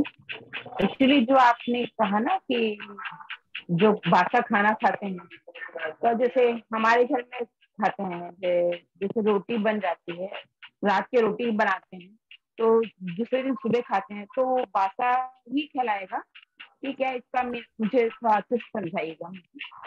माता जी, क्या है कि जो तमोगुण में जो हमने चर्चा करी थी, तमोगुण में जो लोग बासी खाते हैं, तो देखेंगे जैसे आप विदेशों में चीज खाते हैं ना, उस चीज में कई बार कीड़े भी लगे रहते हैं। बहुत पुरानी जैसे जो दारू पीते हैं, तो वो बहुत बासी खाना खाते हैं।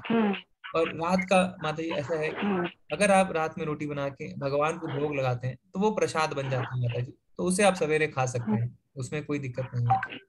पर ऐसे अगर 2-3 दिन 4 दिन फ्रिज में रख के पुराना खाना खाना, वो तमोगुण की निशानी है। पर प्रसाद, अगर कोई प्रसाद है, भोग लेने के बाद कोई प्रसाद बनता है, तो उसको खाने में कोई दिक्कत नहीं है।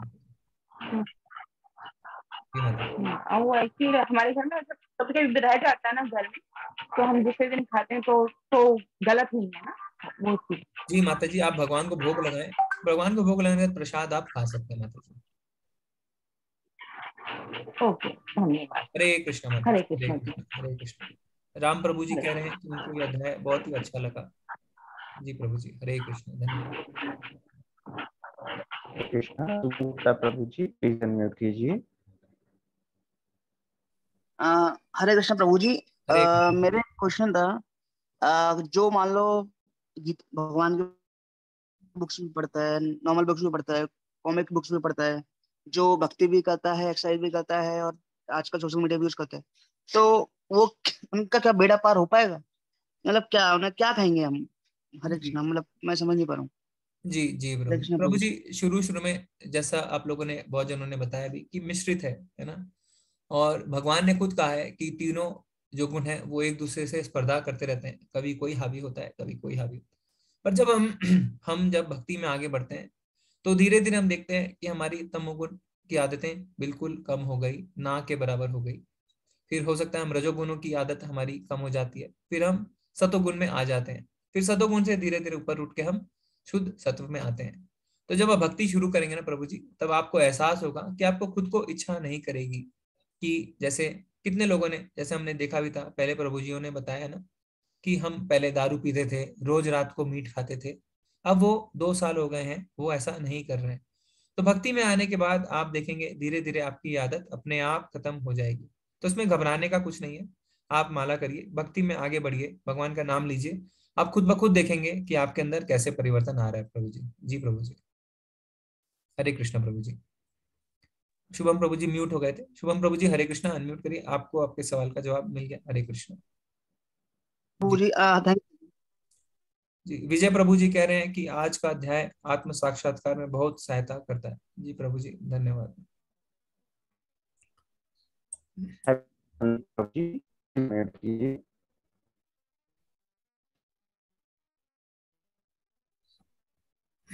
हरे कृष्णा प्रभु जी, आपकी आवाज शायद कट रही है या मुझे पता नहीं, मेरा नेटवर्क खराब है क्या। संदीप प्रभु जी हरे कृष्णा। हरे कृष्णा प्रभु जी। हरे कृष्ण।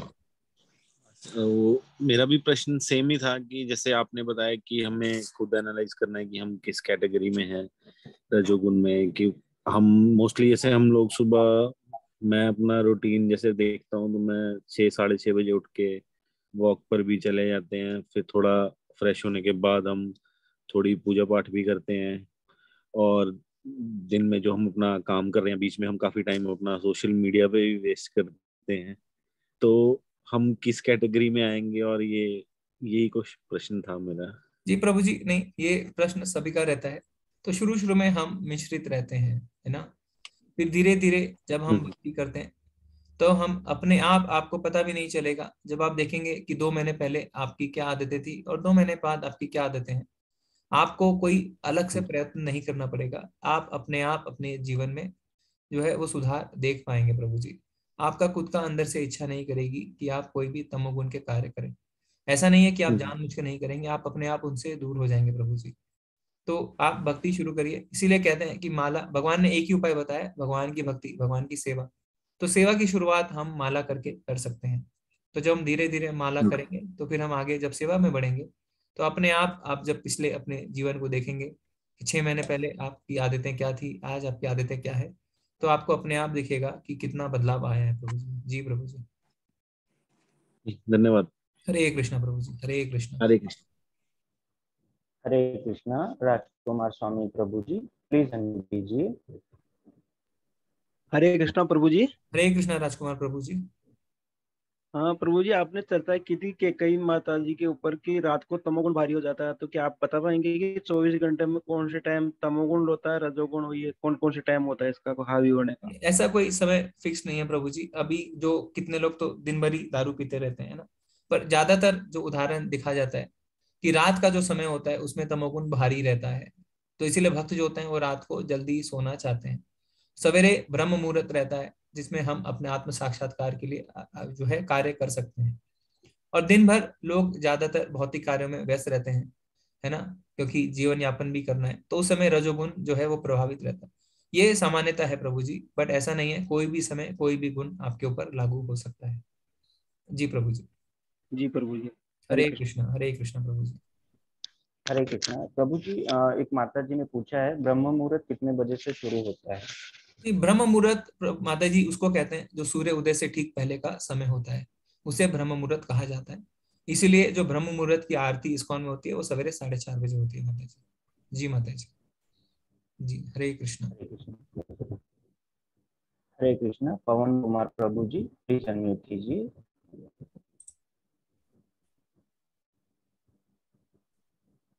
माता जी हैं। माता जी हरे हरे कृष्णा कृष्णा। पवन कुमार प्रभु जी। हरे कृष्णा प्रभु जी, दंडवत प्रणाम। दंडवत प्रणाम पवन प्रभु जी। हरे कृष्णा। प्रभु जी मैं अपना अनुभव बताना चाहूंगा। मैं पिछले वर्ष इस्कॉन से जुड़ा था, तो मेरी 15 दिन के अंदर ही मतलब आदतें थी बुरी, जैसे स्मोक करना, ड्रिंक करना, ये सब छूट गया था। बहुत बहुत ही सुंदर लगा। 15 दिन 15 दिन 15 दिन के अंदर ही मैं हाँ, पहले मैं स्मोक बहुत ज्यादा करता था, जैसे कंपनी से निकल के सिगरेट बहुत पीता था और ड्रिंक भी कर लेता था, और जैसे कि मटन वगैरह भी खा लेता था। तो बहुत सारी ऐसी आदतें थी, फिर मेरी ये सारी आदतें छूट गई। जी जी प्रभु जी, बहुत धन्यवाद, आपने अपना अनुभव बताया। तो भगवान कहते हैं कि हरे कृष्ण प्रभु जी, जब दंडवत हायर प्रणाम। धन्यवाद प्रणाम प्रभु जी, जब हायर टेस्ट लगता है तो लोअर टेस्ट अपने आप निकल जाता है ना। जब हम अगर किसी को रोटी सब्जी खाने को देते हैं तो वो रोटी को फिर नमक के साथ नहीं खाना चाहता है ना। तो जब भगवान की भक्ति का स्वाद लगता है तो हम अपने आप गंदी आदतों से दूर हो जाते हैं। और हमें ऐसा अनुभव हमेशा साझा करना चाहिए जिससे अन्य भक्तों को प्रेरणा मिले, जो अभी भी असमंजस में है कि मैं क्या करूं नहीं करूं, उन्हें ये प्रेरणा मिलती है। धन्यवाद प्रभु जी, आपने अपना अनुभव साझा किया। हरे कृष्ण। हरे कृष्णा। मनोज कुमार प्रभु जी प्लीज अनम्यूट कीजिए।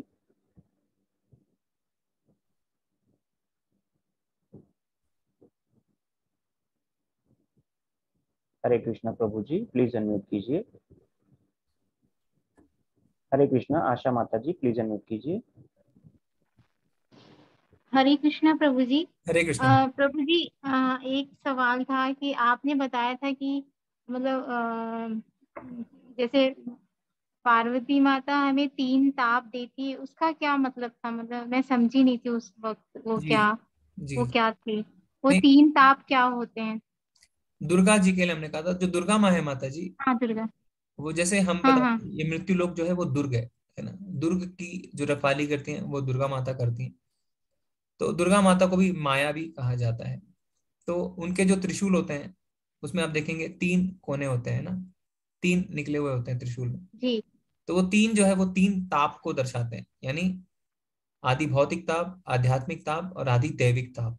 ये ताप यानी जो हमें कष्ट मिलते हैं, जो हमने पहले चर्चा करी थी कि आदि आध्यात्मिक ताप क्या होता है, जो हमारे मन के कारण आते हैं, जो हम बहुत सोचते रहते हैं ना, जैसे हम डिप्रेशन में चले जाते हैं, वो होता है आध्यात्मिक ताप। फिर आदि दैविक ताप यानी जो बाढ़ आ गई कहीं, है ना, कहीं भूकंप आ गया, तो उसके कारण जो हमें कष्ट मिलते हैं उसे बोलते हैं आदि भौतिक ताप। उसे कहते हैं आदि दैविक ताप। और आदि भौतिक ताप जो दूसरों के कारण हमें मिलते हैं, जैसे आप सड़क पे चल रहे हैं, आपको पीछे से किसी ने धक्का मारा, आप गिर गए, आपको चोट लग गई। आप सोए हैं, आपको किसी मच्छर ने काट लिया, आपको आप बीमार पड़ गए। तो जो दूसरों के कारण आपको ताप मिलता है उसे कहते हैं आदि भौतिक ताप। तो ये 3 ताप जो है वो दुर्गा माँ देती रहती हैं। क्यों? जिससे हम प्रयत्न करें भगवान की भक्ति करने का, और इस मृत्यु लोक से हम बाहर निकलने के लिए प्रयत्नशील हों और अपने घर वापस जाने के लिए कार्य करें, भक्ति करें। जी माता जी। जी प्रभु जी, बहुत सुंदर प्रभु जी, धन्यवाद। हरे कृष्ण माता जी। हरे जय कृष्णा। मैत्री माता जी प्लीज अनम्यूट कीजिए। हरे कृष्ण प्रभु जी। हरे कृष्ण मैत्री माता जी। जी प्रभु जी, अब किसी को शारीरिक कोई प्रॉब्लम होती है, उसके वजह से भी नींद में कुछ प्रॉब्लम होती है, खाने पीने में प्रॉब्लम होती है, तो क्या वो लोग भी तमोगुण में गिने जाते हैं प्रभु जी? नहीं नहीं माता जी, हमने कहा ये सामान्यतः ये लागू होता है। पर अगर किसी को शारीरिक अवस्था है ऐसी कि वो बीमार है, वो रात में जल्दी सोता है, या उसको कुछ ऐसी तकलीफ है, तो वो इसमें इसमें नहीं गिना जाता है माता जी। पर हाँ, जो भक्ति है वो तो कोई भी करता है। तो अगर कोई बीमार भी है तो उसे भक्ति करनी चाहिए, है ना। उसके पास ज्यादा अगर समय रहता है तो उसे भगवान का नाम लेते रहना चाहिए। अगर वो भगवान का नाम नहीं लेता है तब माता जी फिर वो तीनों गुणों में फंसा रहता है। पर भगवान का नाम लेंगे तो हम तीनों गुणों से ऊपर उठेंगे माता जी। जी माता जी। जी प्रभु जी, हम वो अगर उस प्रॉब्लम में रहकर भी अगर भगवान का नाम लेते रहे तो हम उन गुणों से ऊपर उठ सकते हैं। जी माता जी, भक्ति आप कर सकते हैं, है ना। हाँ, दिक्कत आती है जब शरीर स्वस्थ नहीं रहता, भक्ति में दिक्कत आती है, पर हमें अपना प्रयत्न नहीं छोड़ना चाहिए, है ना। हमें कोशिश करती रहनी चाहिए कि कैसी भी स्थिति प्रतिकूल क्यों ना हो, हम भगवान की भक्ति ना छोड़ें, भगवान का नाम स्मरण कीर्तन करते रहें। जी माता जी। धन्यवाद प्रभु जी। हरे कृष्ण माता हरे जी। कृष्ण। हरे कृष्णा। दुर्गेश सिंह प्रभु जी प्लीज कीजिए। हरे कृष्ण प्रभु जी। हरे कृष्ण दुर्गेश प्रभु जी। प्रभु जी, ये जैसे हर शास्त्र में सुनता है ये मायावादी, मतलब ये मायावादी क्या चीज है, कौन है ये लोग? क्यों जी, मतलब शास्त्र में बोले जाते हैं प्रभु जी? तो प्रभु जी भगवान का जो साकार रूप नहीं मानते हैं उन्हें मायावादी कहते हैं। वो कहते हैं कि भगवान एक ज्योति है, ब्रह्म ज्योति है, और उसमें हमें जाके लीन हो जाना है, वो मोक्ष की ओर जाते हैं, उसे मायावादी कहते हैं। बट मायावादी जो है वो भगवान के साकार रूप को नकार देते हैं प्रभु जी। तो वो लोग देवी देवता को मतलब पूजा करते हैं क्या प्रभु जी? हाँ, भौतिक इच्छा रहती है, हो सकता है भौतिक इच्छा ना भी हो, वो भक्ति भी करते हैं, पर वो भक्ति करते हैं किसकी? ब्रह्म ज्योति की, क्योंकि उन्हें इच्छा रहती है कि हम मोक्ष प्राप्त करें प्रभु जी। हाँ। पर मोक्ष जो है वो अस्थाई है। अगर वहां पे क्या होता है, क्योंकि आप सेवा नहीं कर रहे हैं, कोई साकार रूप नहीं है, तो आप ब्रह्म ज्योति में लीन होने के बाद भी जो है वो आपकी इच्छा पूरी तरह पूर्ण नहीं होती, आप वापस गिरने का डर हमेशा बना रहता है। पर जो भगवान का साकार रूप जो है, अगर उसकी सेवा करते हैं तो भगवान के धाम में जाने के बाद भी आप सेवा में लगे रहते हैं। पर जो निर्विशेषवादी होते हैं, जो मायावादी होते हैं, वो इस ब्रह्म ज्योति में ही घूमते रहते हैं, और उनके गिरने का डर, वापस मृत्यु लोक में आने का हमेशा जो है वो बना रहता है चांस। जी प्रभु जी। मतलब जो जो भी पर भगवान को नहीं मानते हैं मतलब वो लोग मायावादी में मतलब चले जाते हैं। भगवान को मानते हैं, पर वो भगवान को ब्रह्म ज्योति मानते हैं, साकार रूप को नहीं मानते प्रभु जी। अच्छा। जी जी, भक्ति करते और हैं, वो भी प्रभु जी भक्ति एक करते हैं, हाँ उन्हें भी आगे उन्हें मोक्ष चाहिए प्रभु जी, तो भगवान को मानते हैं, पर वो कहते हैं भगवान का कोई साकार रूप नहीं है, वो ऐसा कहते हैं प्रभु जी। अच्छा। प्रभु जी ये जो सतगुणी का जो है मतलब अगर कोई सतगुणी से ऊपर भी जा रहा है नहीं तो सतगुणी में भक्ति कर रहा है तो उसको क्रोध वगैरह लोभ आता है कि मतलब नहीं? जी प्रभु जी, क्रोध अगर आएगा, जैसे हनुमान जी को क्रोध आया था ना, पर किस लिए आया था? भगवान हाँ की सेवा में आया था, है ना। तो हाँ तो अगर कोई दूसरे भक्त का अपमान करता है तब आपको क्रोध आ सकता है, तो वो क्रोध जो भगवान की सेवा में है वो खराब नहीं है। पर वो क्रोध जो हाँ आपके इंद्र तृप्ति के लिए, आपका किसी ने अपमान किया, आपने उस पर क्रोध किया, वो क्रोध गलत है। पर अगर कोई क्रोध आप देखते हैं कि किसी ने आपके भगवान के बारे में गलत कहा, किसी ने भक्तों का अपमान किया, वो क्रोध जो है वो भक्ति में है। पर जो बाकी दूसरा क्रोध है जो खुद के लिए है, वो गलत है प्रभु जी। हाँ। धन्यवाद प्रभु जी। हरे कृष्ण प्रभु जी। हरे कृष्ण प्रभु। हरे कृष्ण। हरे कृष्णा। अनुराधा माता जी प्लीज अनम्यूट कीजिए। हरे कृष्णा प्रभु जी। हरे कृष्णा माता जी। दंडवत प्रणाम प्रभु जी। दंडवत प्रणाम माता जी। प्रभु जी वैसे सारे क्वेश्चंस कुछ ना कुछ आंसर दूसरे जो प्रभु जी लोग पूछते हैं तो उसमें आंसर हो ही जा रहा था। मैं एक चीज बताना चाह रही थी प्रभु जी कल भी कि मुझे आज तक नहीं मालूम कि इस कार्यक्रम का लिंक मुझे जिस नंबर से आया था उस नंबर को मैंने अपने कॉन्टैक्ट लिस्ट में भी ढूंढा था कि ये मुझे किसने भेजा है। ये पिछले प्रोग्राम की बात है। तो वो कांटेक्ट लिस्ट में था ही नहीं वो नाम। फिर मुझे लगा कि मैं इस्कॉन टेम्पल जाती हूँ तो वहां किसी प्रभु जी का होगा तो भेजा होगा। तो प्रभु जी मुझे अभी तक ये नहीं पता कि एक्चुअली इसके पहले एक बार और लिंक आया था जो मैं ज्वाइन नहीं कर पाई थी, और इस बार मैंने आया। दोनों ही बार मुझे जो जिस भी नंबर से मेरे पास लिंक आया वो लिंक मेरे कॉन्टैक्ट लिस्ट में है ही नहीं। मुझे यही नहीं पता कि किसने भेजा। तो मैं भगवान का बहुत धन्यवाद करती हूँ कि मुझे ये लिंक मिला और मैंने ये क्लास किया। दूसरा मेरा एक सवाल था प्रभु जी की जैसे एक व्यक्ति होता है जो नौकरी कर रहा है, वो नौकरी करना उसकी मजबूरी है। आज के जमाने में वो नौकरी नहीं करेगा तो वो सस्टेन नहीं कर पाएगा। नौकरी कर रहा है तो नौकरी में बहुत सारे हम सही गलत काम करते हैं जो हम अपने लिए नहीं करते, हम कंपनी के लिए करते हैं। हम जिस कुर्सी पे बैठे हैं उस कुर्सी की डिमांड ये होती है। कई बार हम नाराज होते हैं वर्कर्स से काम लेने के लिए, बहुत ज्यादा नाराज होते हैं। ये सब में हमारे सतोगुणी होने में बाधक है या ये मेरे को निगेटिव में जाएगा? जी जी माता जी। तो माता जी पहले तो जो आपने बताया कि किस तरीके से आप जुड़े, तो भगवान की ओर जब हम एक कदम बढ़ाते हैं, हम जब प्रयास करते हैं तो भगवान अपनी कृपा जरूर दिखाते हैं। माता जी अगर हम दूसरों की भलाई के लिए क्रोध करते हैं, अगर आप अपने वर्कर्स पे क्रोध कर रहे हैं उनकी भलाई के लिए, और आप सच में उनकी भलाई चाहते हैं, तो वो क्रोध बुरा नहीं है। पर अगर आप क्रोध कर रहे हैं क्योंकि आप भरे पड़े हैं और आप अपनी आत्मतुष्टि के लिए, आपका मूड आज खराब है तो आपको किसी पे गुस्सा करना है तो आपने कर दिया, वो गलत है।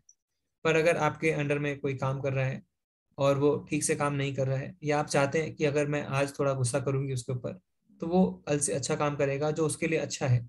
तो इसमें कोई खराब बात नहीं है माता जी।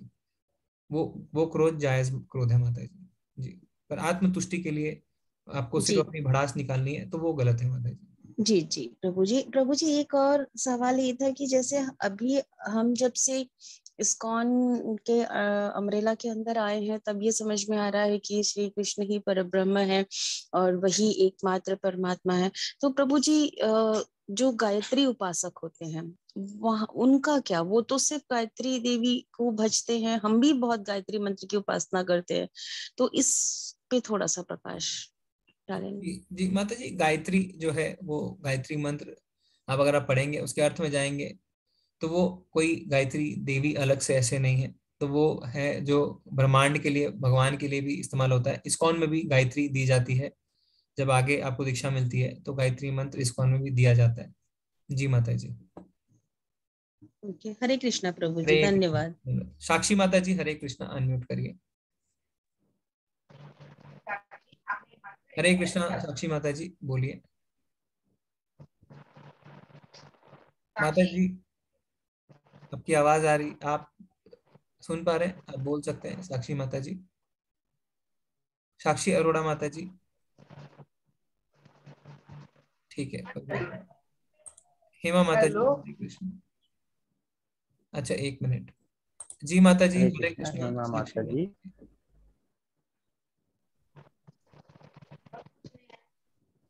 हेलो। हरे कृष्णा माता जी, बोलिए माता जी। सुनो।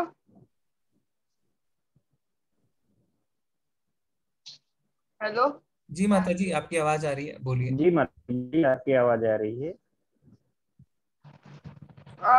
फिर सुनो।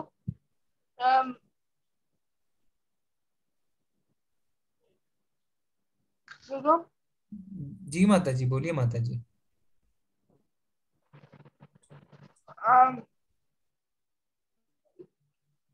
सुनो। जहाँ सुनो, जहाँ टेम्पल है तो टेम्पल अगर जानी अगर तो तो टेम्पल है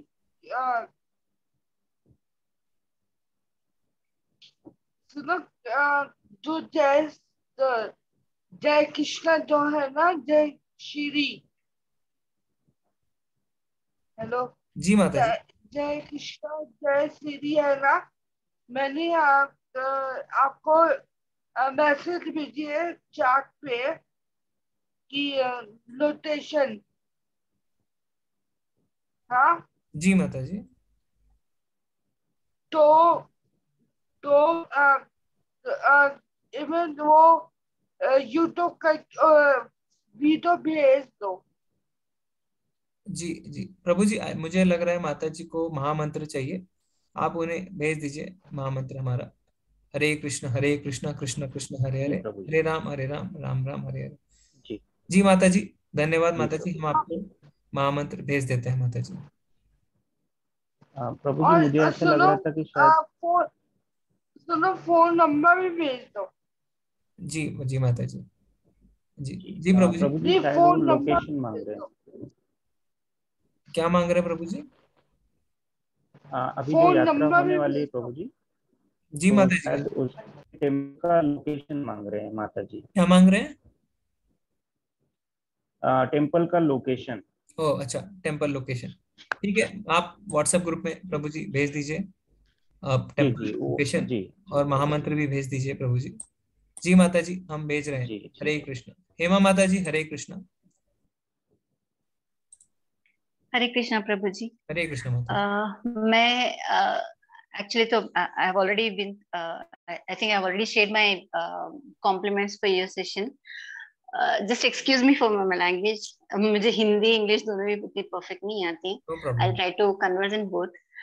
First of all, thank you so much. After I got connected with this session, I just wanted to share some very good experiences. I mean, just last 2 days, the other day, it was Ekadashi. तो मैं आपके साथ एक मतलब अपना experience share करना चाहती हूँ जी माता जी। कि उस दिन ऐसा, मैं जब टेम्पल को गई थी, हमारा एक मंदिर है यहाँ पर, तो वहां पर हमारी माता रानी का टेम्पल है, उसमें अपने सत्यनारायण भगवान का भी विग्रह वगैरह है उसमें। तो उसमें क्या हुआ था उस दिन, मतलब किसी वजह से मेरे भाई नहीं आ पाए, तो ऐसा हुआ उस दिन एकादशी के दिन कि भगवान का अभिषेक मुझे और मेरी दीदी को करना पड़ा। अच्छा। तो मुझे ऐसा लगा कि मतलब इतना बड़ा एकादशी का, आई वॉज लाइक वरीड कि मुझे इस्कॉन जाना नहीं हो पाया उस दिन, तो हम लोग वो मंदिर चले गए, बारिश हो गई तो वहीं पे अटक गए।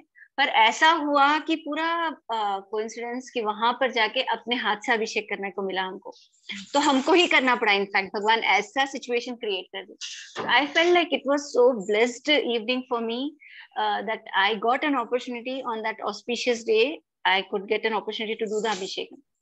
जी माता। उसके बाद कल हम लोग जो एक इसमें गए थे, क्या बोलते हैं, कीर्तन में, जो माता का जो रज जगह होता है, माता का रज जगह होता है, मेरे फ्रेंड के यहाँ गए थे। तो मैं जैसे ही वहां पर बैठी, मेरे सामने माइक लाकर मुझे बोला गया कि आप किशन जी का किशन जी का भजन बोलिए। I mean, I was like so astonished to listen to that words. मुझे कभी, मतलब मैं माता के भजन बोलती हूँ, तो मुझे immediately जैसे मैं वहां पे बैठी हूँ, मुझे जैसे किशन जी का भजन बोलिए बोलती, I got connected to the Supreme God. I felt so. ऐसे थोड़े ऐसे coincidences हो रहे हैं, मतलब इस सेशन के बाद I think I am feeling that connection.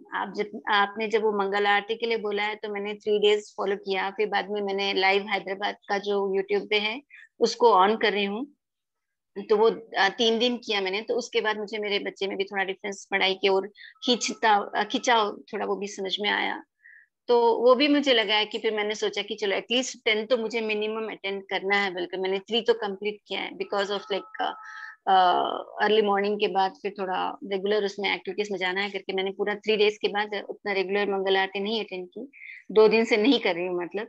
फिर again I am thinking at least 10 तो मुझे कंप्लीट करना है वो मंगल आरती के, but I will see in future also how will I do that. But ये सेशंस तो आई मीन इतना अच्छा है, इसमें ज्यादातर ये अच्छा क्यों लग रहा है, because I am getting lot of answers to my practical life I feel, which I am going through on my day to day basis. जैसे बहुत सारे लोग बताते हैं कि हम जॉब में हैं तो हमको ये करना चाहिए, नहीं करना चाहिए, should we obey the boss or we should not obey the boss, we should get into those instructions or not.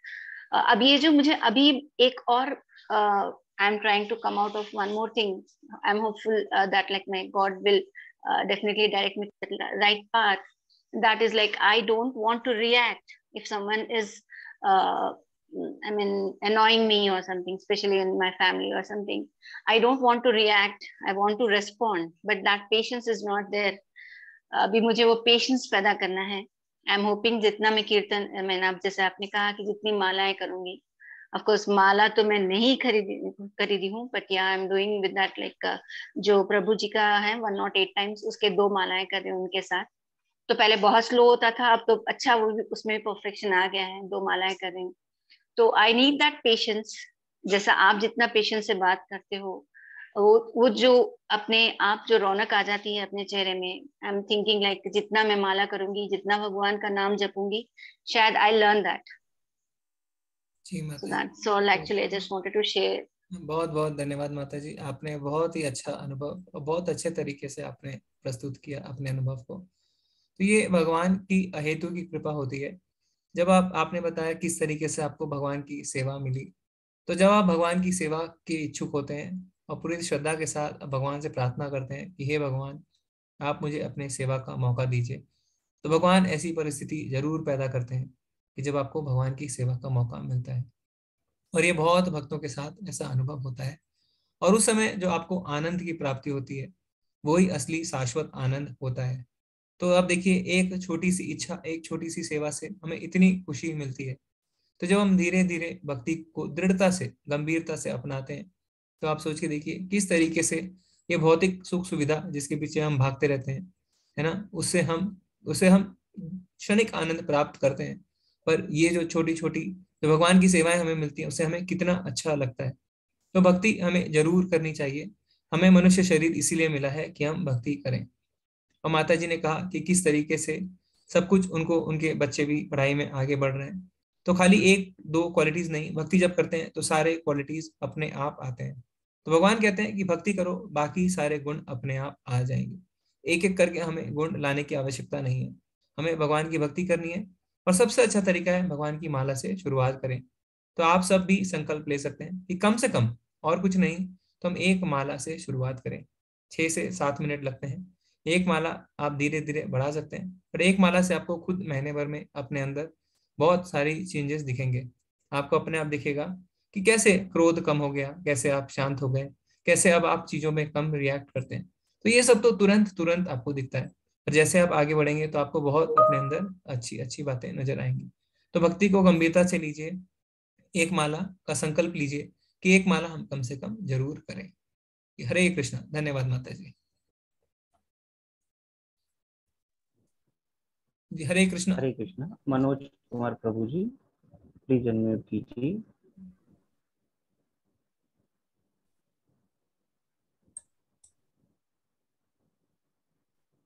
जी माता जी, साक्षी माता, प्रभु जी साक्षी माता जी को एक बार अनम्यूट कर सकते हैं? हम करते हैं उनको अनम्यूट, वो रिक्वेस्ट कर जी रहे हैं। जी प्रभु जी। हरे कृष्णा माता जी, साक्षी माता जी।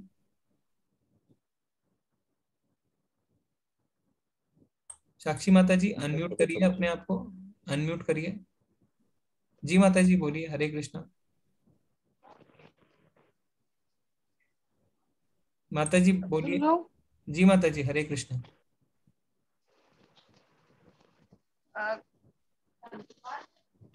सुनो सुनो, फोन नोटिफिकेशन भेज दो और फोन नंबर दे दो। जी जी ओके माता जी, ओके माता जी हम भेज देंगे आपको। संजय प्रभु जी अगर आप, जी प्रभु जी, उनको अगर आप व्हाट्सएप ग्रुप में फाइंड कर पाए तो उनको आप 1-to-1 मैसेज जी कर जी सकते हैं, प्रभु जी, तो उससे पर्सनली भेज देंगे। आसानी रहेगी। जी माता जी। सुनो जी माता जी। फोन नंबर बता दो। जी माता जी आपको व्हाट्सएप पे संजय प्रभु जी जो हमारे एडमिन है वो आपको नंबर व्हाट्सएप पे भेज रहे हैं। आप कल सुबह आप व्हाट्सएप चेक करिएगा, आपको नंबर मिल जाएगा माता जी। नहीं, नंबर दे दो। हाँ नंबर देंगे माता जी, नंबर आपको मिल जाएगा। जी प्रभु जी, अभी क्लास खत्म होते ही मैं सेंड कर दूंगा। माता जी आपके व्हाट्सएप पे हम देंगे, व्हाट्सएप पे आपके व्हाट्सएप पे देंगे माता जी। नहीं बताओ तो प्लीज। अच्छा ओके, संजय प्रभु जी आप अपना नंबर बता दीजिए। 90, मैं चैट बॉक्स में सेंड कर देता हूँ माता जी। माता जी आप चैट बॉक्स से ले लीजिए। जी हरे कृष्णा। धन्यवाद माता जी। नरेंद्र प्रभु जी हरे कृष्णा। हरे कृष्णा प्रभु जी। हरे कृष्णा प्रभु जी। प्रभु जी एक मेरा मन में एक क्वेश्चन है। जी प्रभु जी। कि मान लीजिए हम किसी दफ्तर या ऑफिस में कार्य करते हैं या घर में किसी छत के नीचे तमोगुण, रजोगुण और सतोगुण तीनों लोग उसमें रहते हैं, तो हम तमोगुण से और रजोगुण से हम कैसे बच सकते हैं तो उनका विकार हमारे मन मस्तिष्क में या हमारे आचरण में नहीं आए? इसके बारे में थोड़ा सा हमें गाइड करने का प्रयास करें। अभी हमने चर्चा करी ना प्रभु जी अध्याय में, भगवान ने बताया तीनों गुणों से ऊपर उठना है तो मेरी भक्ति करो। भगवान ने ऐसा हमने प्रेजेंटेशन में दिखाया ना प्रभु जी, भगवान ने सॉल्यूशन दे दिया है कि तीनों गुणों से ऊपर उठना है तो मेरी भक्ति करो। तो भक्ति करेंगे तो हम धीरे धीरे ऊपर उठ जाएंगे प्रभु जी। पर प्रभु जी हम डे टू डे अगर उन्हीं लोगों से हम फेस करते हैं तमोगुणों से, तो हम चाह कर भी चाहते हैं कि किसी को अच्छा करे, भला करे, लेकिन वो क्या करते हैं, मतलब हमको खुद और उनके लोगों को बुरा करते हैं। तो हम ऐसे उनसे कैसे बचें और लोगों को कैसे बचा सकते? जी प्रभु जी उसकी आपको चिंता नहीं करनी है। कमल का फूल, भगवान कहते हैं ना कि कमल का फूल पानी में रह के भी उसके पत्ते में पानी स्पर्श नहीं होता। तो हम अगर खुद भक्ति करेंगे तो हम चाहे कैसे भी लोगों के आसपास रहें, हमें उससे फर्क नहीं पड़ेगा। अब भगवान धीरे धीरे ऐसी व्यवस्था बिठाते हैं प्रभु जी कि जो आपके भक्ति के प्रतिकूल है वो आपसे स्वतः दूर हो जाता है, और जो आपके भक्ति के अनुकूल है वो आपके पास आता है। तो आपको बाकी सब चीजों की परवाह नहीं करनी है, ज्यादा चिंता नहीं करनी है। आपको अपनी भक्ति में आगे बढ़ना है। भगवान फिर बाकी सब अपने आप व्यवस्था बिठा देते हैं प्रभु जी। जी प्रभु जी। हरे कृष्णा प्रभु जी, हरे बहुत बहुत कृष्ण, धन्यवाद। कोटि कोटि धन्यवाद। ठीक है प्रभु जी, अब आखिरी पूनम माता जी का हम लेंगे, फिर आज समय भी ज्यादा हो गया है। हरे कृष्णा माता जी। हरे कृष्णा पूनम माता जी। धन्यवाद, और जिस पेशेंस के साथ आप हमें कराते हैं, बस इसीलिए अनम्यूट करवाने के लिए आपसे हैंड रेज किया था मैंने कि आपका धन्यवाद, बहुत बहुत धन्यवाद कि ईश्वर भी साक्षी है इस सेवा का। तो जिस श्रद्धा भाव से आप हम लोगों की सेवा कर रहे हैं, इसके लिए तो मतलब हम आपके बहुत ही आभारी हैं। और कई बहुत सारे आपने हमें मतलब कि मैसेजेस दिए, जिस तरीके से आपने गीता का जिस तरीके से भगवत गीता का आपने सार हमें जिस तरीके से समझाया है, हम उसे अपनी लाइफ में भी इस्तेमाल कर रहे हैं। तो हमें कहते हैं कि गुड लिसनर होना चाहिए, तो हम लोग काफी अच्छे गुड लिसनर हैं, तो और आगे भी अच्छा परफॉर्म करेंगे प्रभु जी, और आपकी उम्मीदों पर खरे उतरेंगे। Hare Krishna ji. All glories to Shri Prabhupada. धन्यवाद माता जी, बने रहें। लेवल 2 के लिंक कल संजय प्रभु जी डालेंगे। जी प्रभु जी, आज ही सेंड कर देंगे जी। माता जी ने बोला है। जी, तो लेवल 2 में माता जी 2 कोर्स हैं, सदाचार और प्रिय भक्ति शास्त्री। आप उसमें डिटेल पढ़ के अच्छी तरह हम सब आगे बढ़ते रहें धीरे धीरे। हमने ना जाने कितने करोड़ों जन्म भौतिक जीवन में व्यर्थ कर दिए।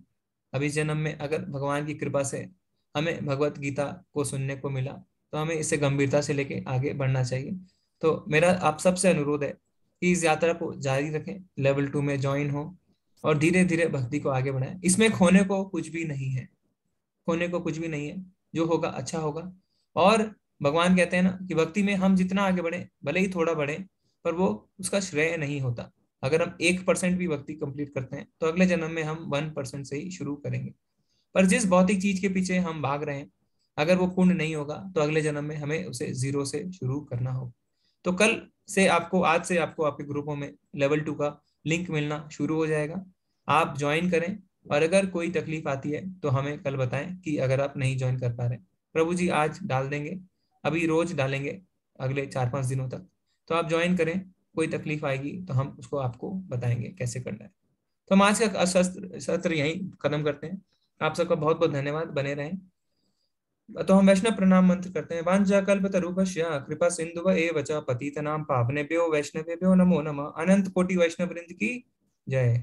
शील प्रभुपाद की जय जय। हरे कृष्णा। सब जय। प्रणाम।